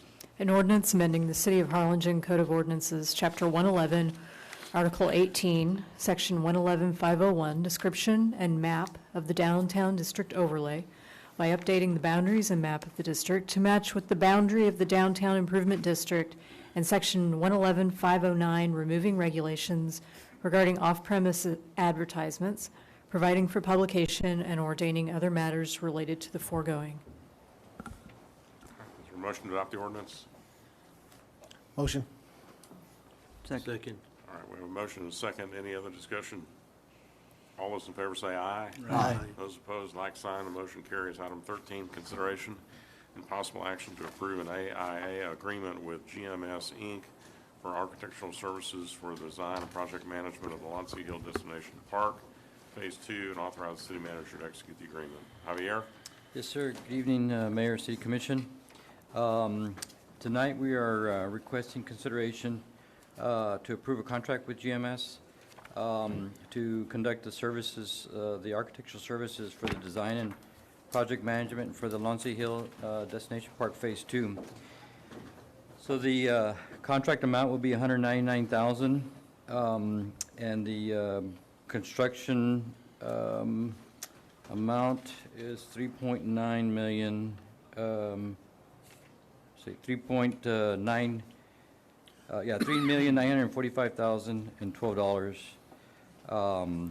If y'all recall, the construction or project was 4.1 million, and so we're deducting the professional services out of that 4.1 million. All right, is there a motion to approve the agreement? Motion. Second. Any discussion? All those in favor say aye. Aye. Those opposed, like sign. The motion carries.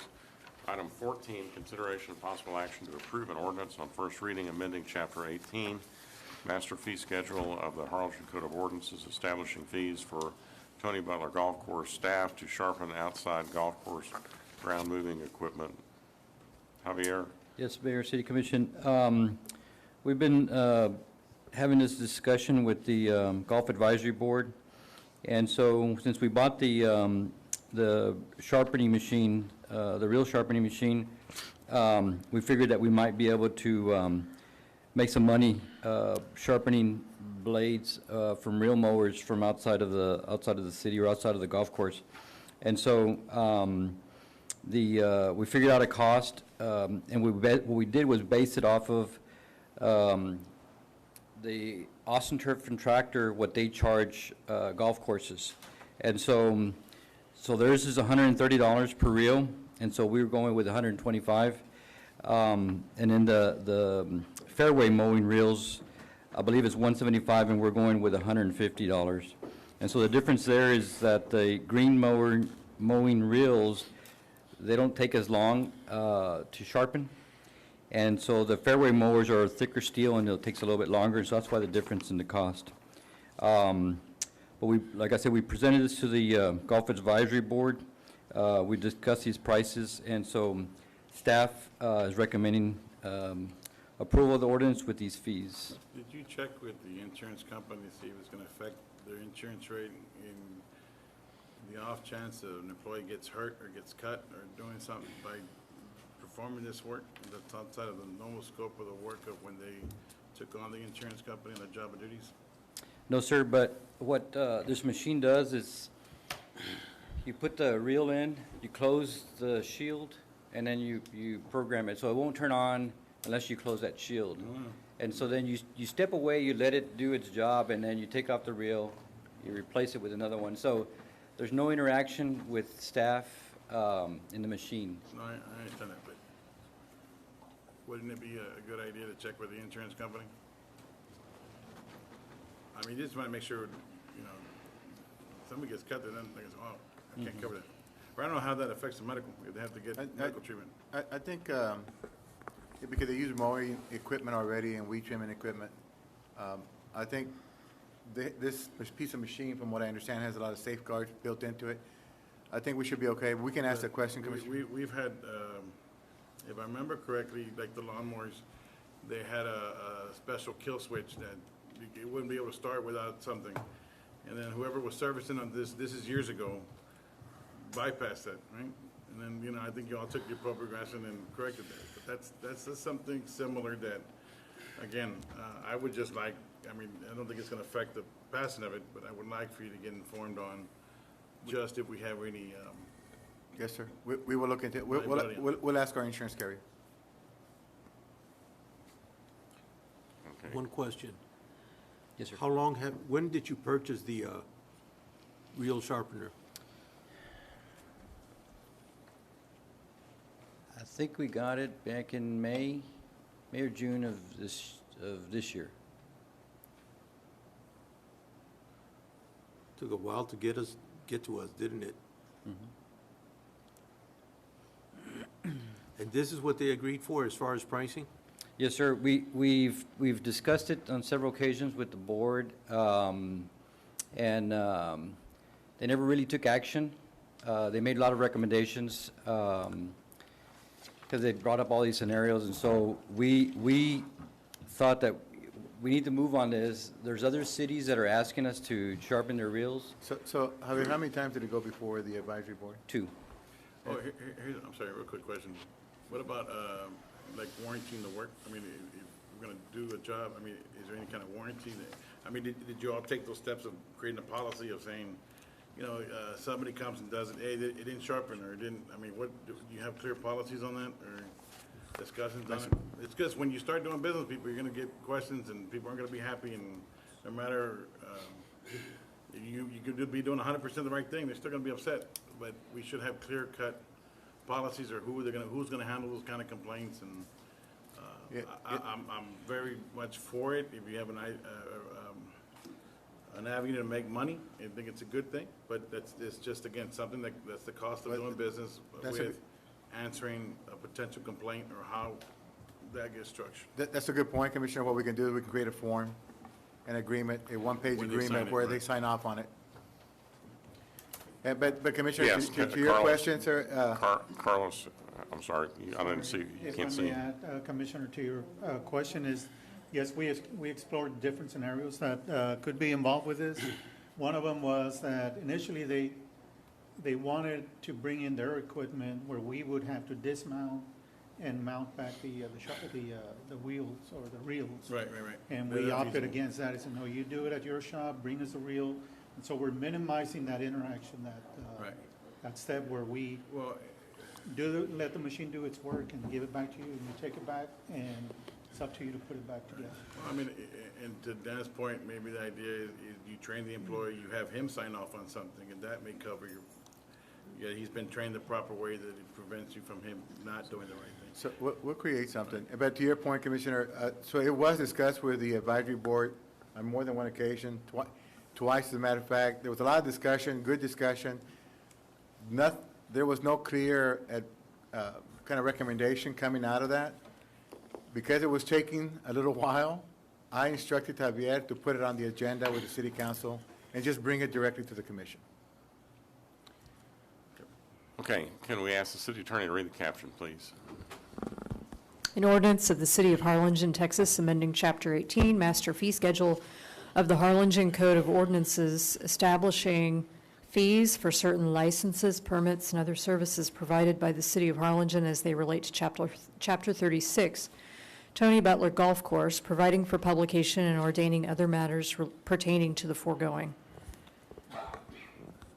Is there a motion to adopt the ordinance? Motion. Second. Any discussion? Thank you.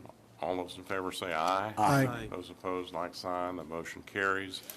Item 15, consideration of possible action to approve a resolution adopting the Harlingen Downtown Improvement District's budget for fiscal year 2022. Robert? Thank you, Mayor, Commissioners. The budget as presented on Exhibit A was approved by the Harlingen Downtown Improvement District Board at their September 7th, 2021 meeting. They are proposing total revenues of $267,763 and total expenditures of $271,376 as depicted on Exhibit A. We recommend approval. Motion. Is there a second? Second. All right, we have a motion and a second. Any discussion? All those in favor say aye. Aye. Those opposed, like sign. The motion carries.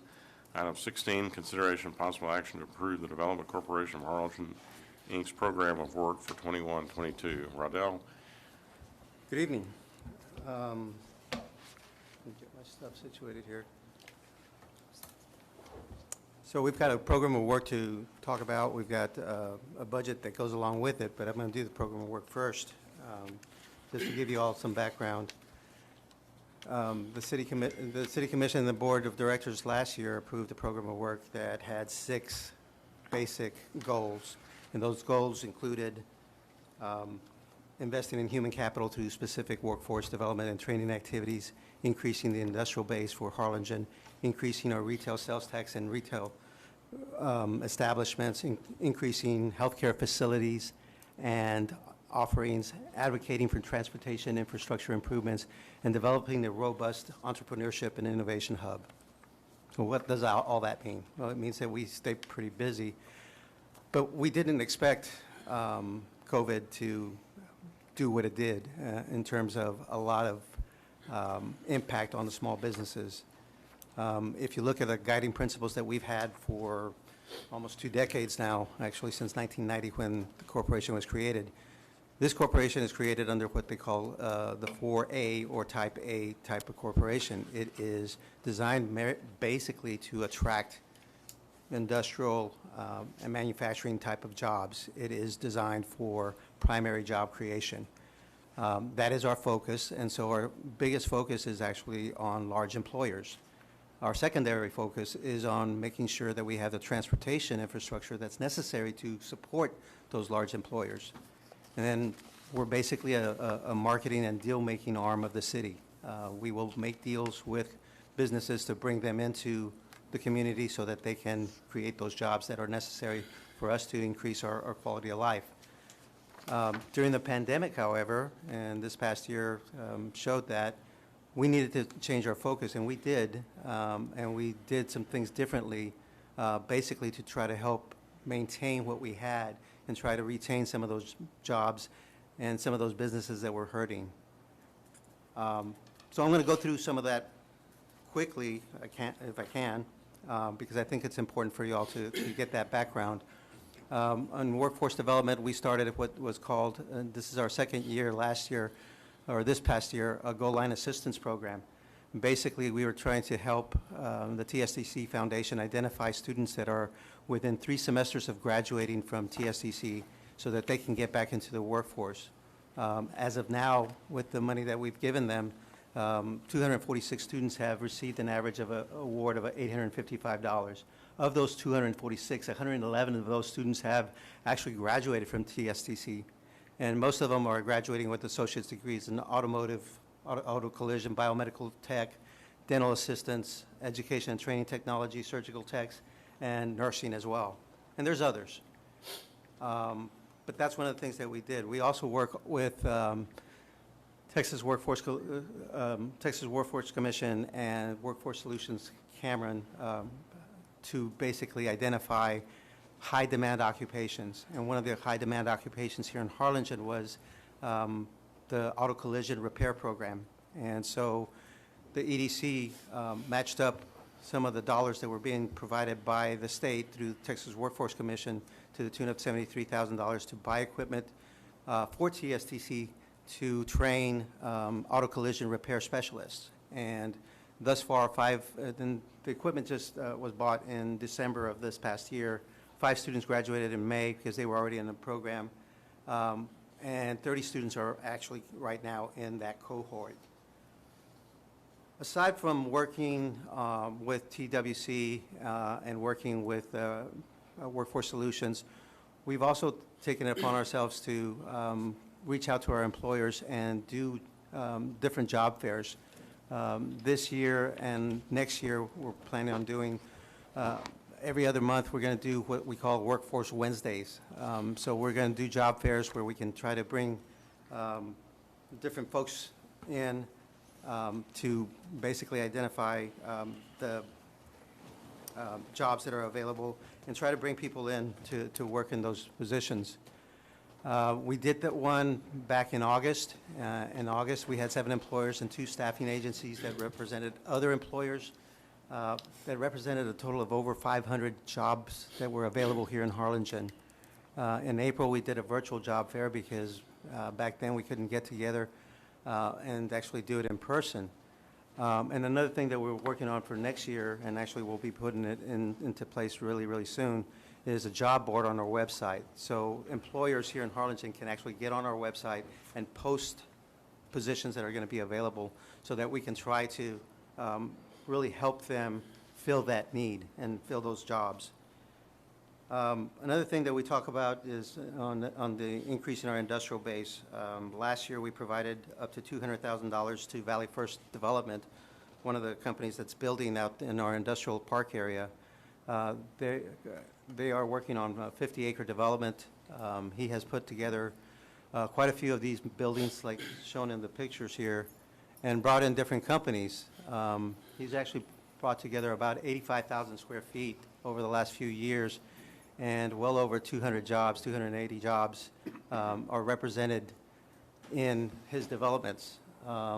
Those companies are out there on that list, actually providing jobs for Harlingen and other areas. In addition to that, we continue to work with some of the existing businesses, such as Polysachi Polymers. The gentleman down at the bottom is Haresh. He is, actually in this picture, he was working on a presentation to the Harlingen Manufacturers Association on the food liners that he produces here in Harlingen for H-E-B and other customers. He bought Texas Threads, a company that's been here in Harlingen forever, and has retained those jobs. Because of us recruiting him, we retain jobs here in Harlingen as well. So he has become more of an entrepreneur, not just in what he's been doing from when he started here, but what opportunities are available for him throughout the city. The two gentlemen over here, Juan Villafuente and Juan Zamora, are representatives of the labor union in Matamoros. We work with a lot of the maquiladora guys that are in Matamoros and the labor unions as well to make sure that we stay on top of what's going on next door, to make sure that we can take advantage of every opportunity that's out there for us. One of the basic things that we do is marketing, and these are just some of the things that we're working on in the Choose Harlingen campaign. We're having the people who are actually here doing business, like Jose Gonzalez and Haresh Sashi, actually do the testimonials.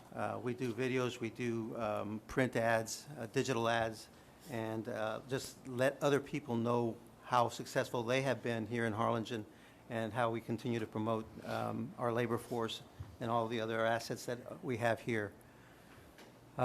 Aside from that, we also leverage what we can with other larger groups, like Rio South Texas Economic Council. We're a member there, and all of their marketing efforts, we latch onto those. And also Team Texas. I am actually an advisory council member for Team Texas. It's a statewide organization that has over 800 members that goes to trade shows and trade missions to try to boost economic and industrial development in the state. And for us, obviously, we're working on bringing them into Harlingen. On increasing our retail sales tax revenues in retail establishments, last year was kind of an anomaly in terms of the pandemic and people actually working on expansions. There wasn't that many because a lot of people were put on hold. But if you look at the last almost 22 years worth of sales tax revenues, Harlingen has continued to grow at a fairly steady clip. We're annualized at about 3%, and in the next year, we're actually projecting in our budget, which will be next, a 3% growth rate. So we have been doing very well over time, and I expect us to continue to do that over the next couple of years as well. We did something a little bit different last year, which we'll continue to do this year, in that we hired a consultant to help us market on our retail side.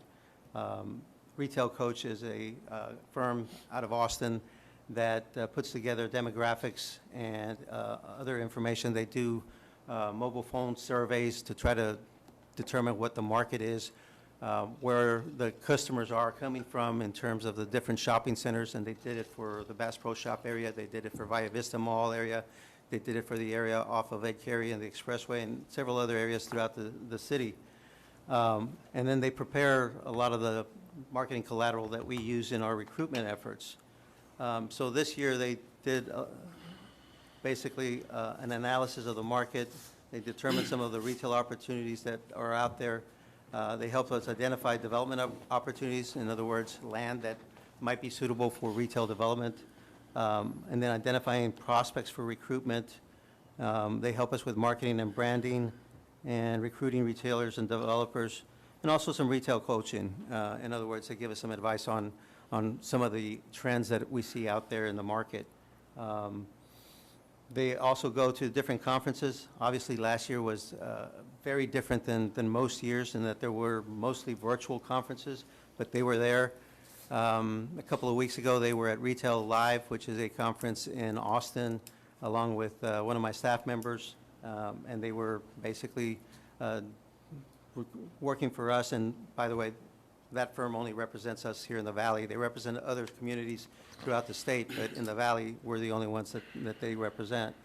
And then in the next couple of years, or this upcoming year, they're going to continue to update our data reports, update our retail sites, our prospect list, continue to be active in retail recruitment and trade show representation. We're also going to do a franchise workshop. In other words, there are some franchisors out there that want to be in the Harlingen area. We just need to find the franchisees, the investors that are interested in taking them on. And then also project management tracking. Some of what did happen last year was obviously TJ Maxx opened up. We did provide them with some incentives to locate in Harlingen. Reina's Barbecue, LF Kubota dealership, Little Caesars and IHOP took advantage of our commercial recruitment program. And at Clavo recently, we agreed to help them out with the Railroad Spur to help them continue to grow. And they were actually recruited out here from Brownsville 6 years ago by me. And at that time, we had entered into an agreement for them to expand their Railroad Spur.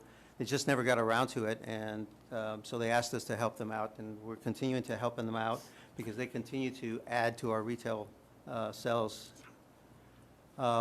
Again, we've also got some property that we still own right adjacent to Bass Pro Shops that we're marketing. We haven't platted, or we haven't recorded that subdivision, but we're working on recording that subdivision that can allow for some additional development adjacent to Bass Pro Shops. And our healthcare sector, we've seen the Neuroscience Institute come up from nothing, from an open field, which was actually bought by the EDC many years ago and then donated to the South Texas Medical Foundation, and then South Texas Medical Foundation donated over to the UTRGV. So this is almost open. The Early College High School General Education Building that UTRGV is doing is also almost open. The EDC played a role in that as well. U.S. Renal Care is opening up a second location, and of course, Sun Valley Rehab has continued to grow their presence here. These are some of the UTRGV engineering students who are now actually working on the neuroscience building and the construction. Other things that we've done over the last year is Valley Baptist Medical Center applied for an additional Texas Enterprise Zone project designation, and we helped them with that. Obviously, it required City Commission approval. And then, of course, UTRGV Health continues to grow. We helped them with the identification of some of the properties that they recently purchased for future growth. And, let me go back. And Prime Healthcare, we talked about that in executive session, but we can basically say that Prime Healthcare's back office operations are growing here in Harlingen and will continue to grow here in Harlingen because of the action that this City Commission took today. We advocate for transportation infrastructure. Recently, the Port of Harlingen had an issue with one of their customers who's hauling fuel into Mexico, having some issues with Mexican customs at the Los Indios Bridge. Those 300 trucks that are passing through that bridge daily were being diverted to FAR and to Brownsville, which is actually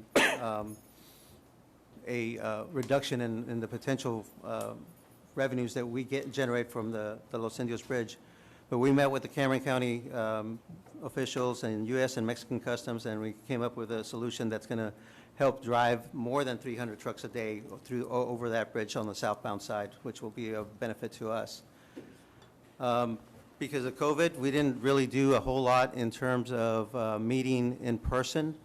So I'm meeting quite a bit in Zoom meetings, as you all know. I sit on the board of the Alliance for I-69 Texas.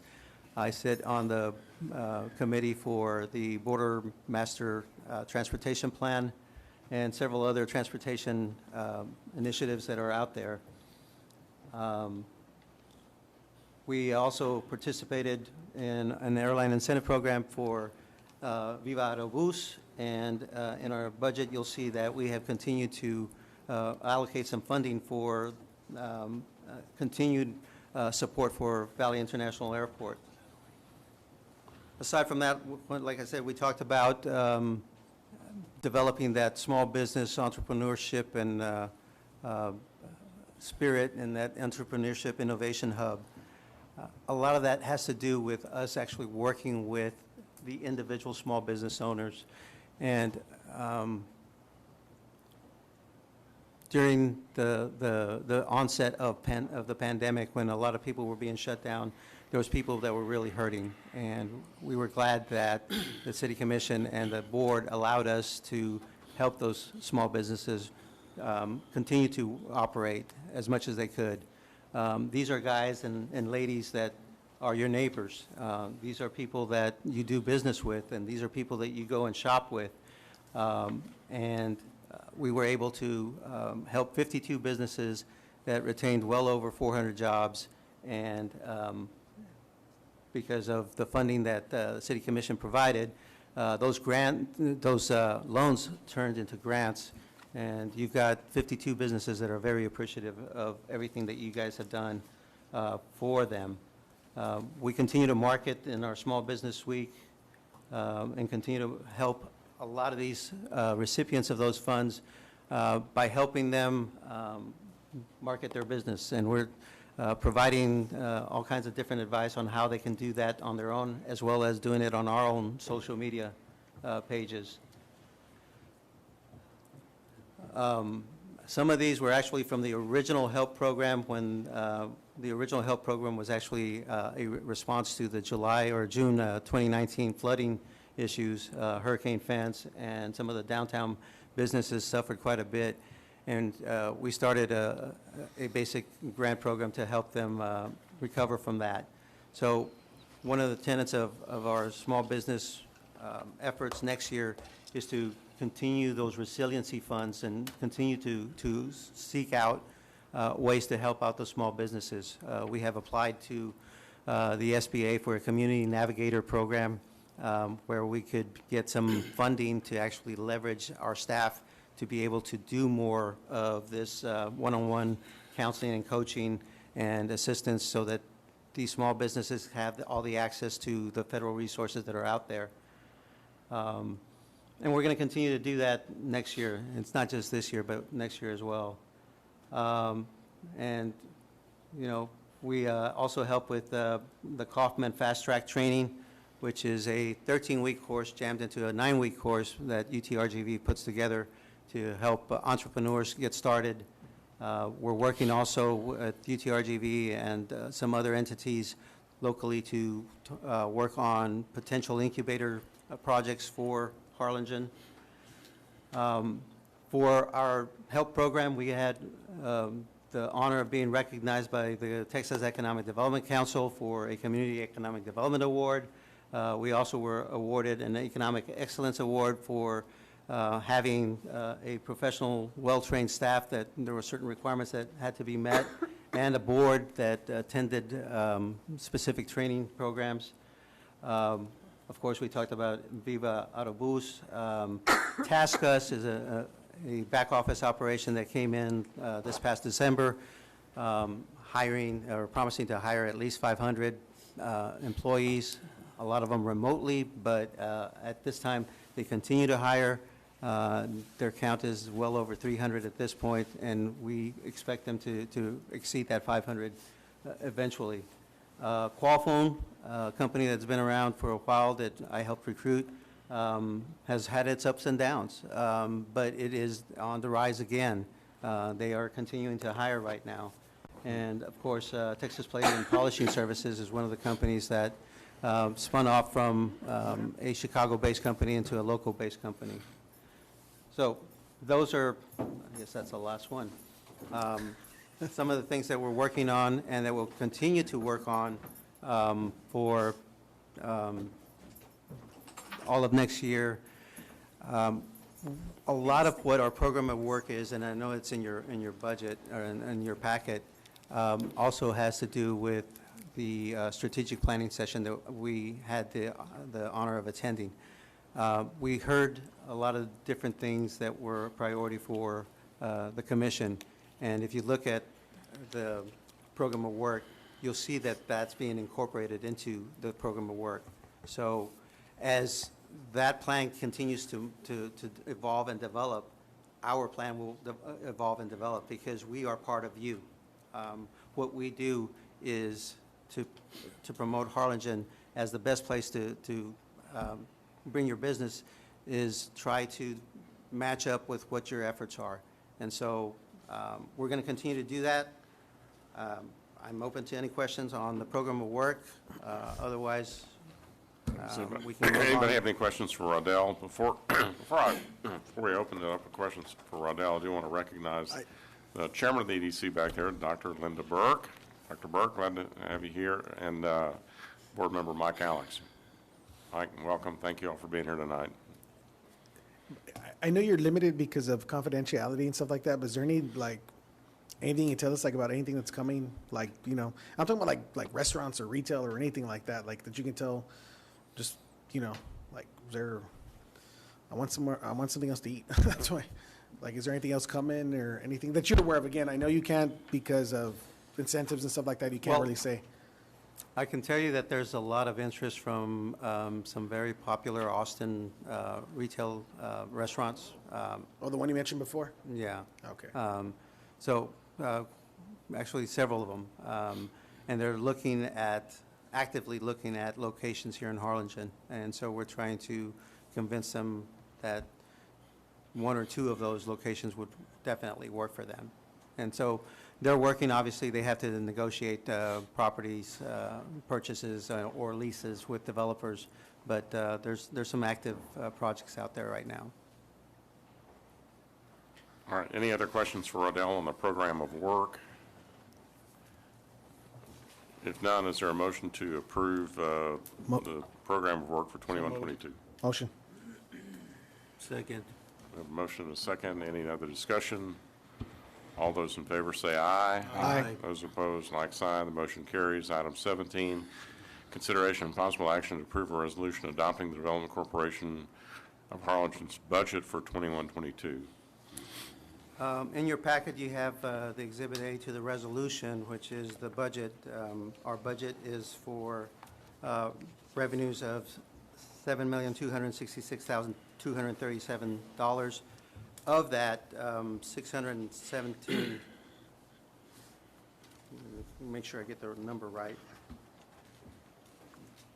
$617,105 is actually from our reserve funding, basically from fund balance moving back into our revenue side. 687? I'm sorry? 687,105 or 617? 687,105 is the number of other financing sources. The transfer from general fund is the 617. The 70,000 is the transfer from TERS to the EDC. That's an annual thing from the Harlingen Corners development. Our budget has been very conservative over the last few years. We have been able to build up since I got here to now, well over, currently, about $8.6 million in cash. We will have, once this budget is adopted, at the end of the fiscal year, still another $8 million in cash reserves, a lot of it for projects, for the right project to come in. For that, I commend the board and the City Commission for allowing us to pick and choose the right projects to fund. This budget has a lot of monies put into marketing, well over $400,000 next year, because we feel that it's important to get the word out even more now than before about the opportunities here in Harlingen. And we also have well over $1 million worth of additional projects for infrastructure improvements, basically for the development of 2 industrial parks. But that will be leveraged, if we spend it, it will be leveraged with grants from the federal government. And so we're applying actively for some funding from the federal government for development of certain properties, and then setting aside our local match for those. The projects will also not only give us an opportunity to have more available properties for developers to come in and build, but also address some of the concerns related to drainage in some of those areas where those properties are located, which will not only benefit the industrial park, but the neighbors in the residential areas as well. Our administrative expenses are fairly flat. We're not calling for any additional staffing, and we're going to continue to meet our requirements in terms of the commitments that we've made to the different businesses and their incentive programs. Our debt service has been drastically reduced, and this is why we're doing more projects too, by the refunding of bonds about a year ago. We've actually went from, and we also retired $4 million debt, so we went from $3.2 million a year in annual debt service to 1.8. So we've done really well in terms of our fiscal management, and we're just asking for you all to allow us to continue doing that. Motion for an approval, sir. Second. All right, any other discussion? All those in favor say aye. Aye. Those opposed, like sign. The motion carries. Item 18, consideration possible action to consent to the execution of a revised employment agreement between the Development Corporation of Harlingen and Raudel Garza as the manager and chief executive officer. Thank you. Dr. Burke. Thank you. My name is Linda Trevino Burke, and I am standing before you today because I serve as the acting chairperson for the Economic Development Corporation here in Harlingen. And the reason I'm here is to request your approval for the existing contract we have with our executive director, Mr. Raudel Garza. On August 10th, our board voted unanimously to approve this contract, this agreement, with 2 changes. Well, one is a 3% increase, cost of living increase for him. And I do think it's important to note that he did not take a cost of living increase the prior year because of the pandemic. And so we also approved a 2-year extension, and it's just the existing contract he has now. So there were no other changes to that. Motion for approval. We have a motion and a second. Any discussion? All those in favor say aye. Aye. Aye. Those opposed, like sign. All right. Thank Motion you. carries. Thank you all you. very much. Item 19 has been addressed. Item 20, consideration of possible action to authorize the city manager to execute a contract between the City of Harlingen and Janak Associates for architectural and engineering services and project management for the design of the Harlingen Multimodal. Carlos. Mayor, Commissioners, good evening. Back on August 4th, you all authorized staff to enter into negotiations with the top-ranked architect firm, Janak and Associates. Staff has been in communications with them, and what we have before you is a potential, terms of the agreement. The base fee would be $340,000 with a caveat that if the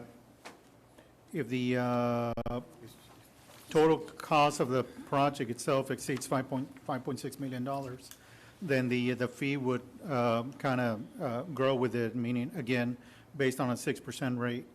There is also a reimbursable line item estimated to be at $150,000 in addition to the base fee, which would cover civil engineering services, landscape design services, telecommunications, transportation consultant, and other specialty and supplemental services.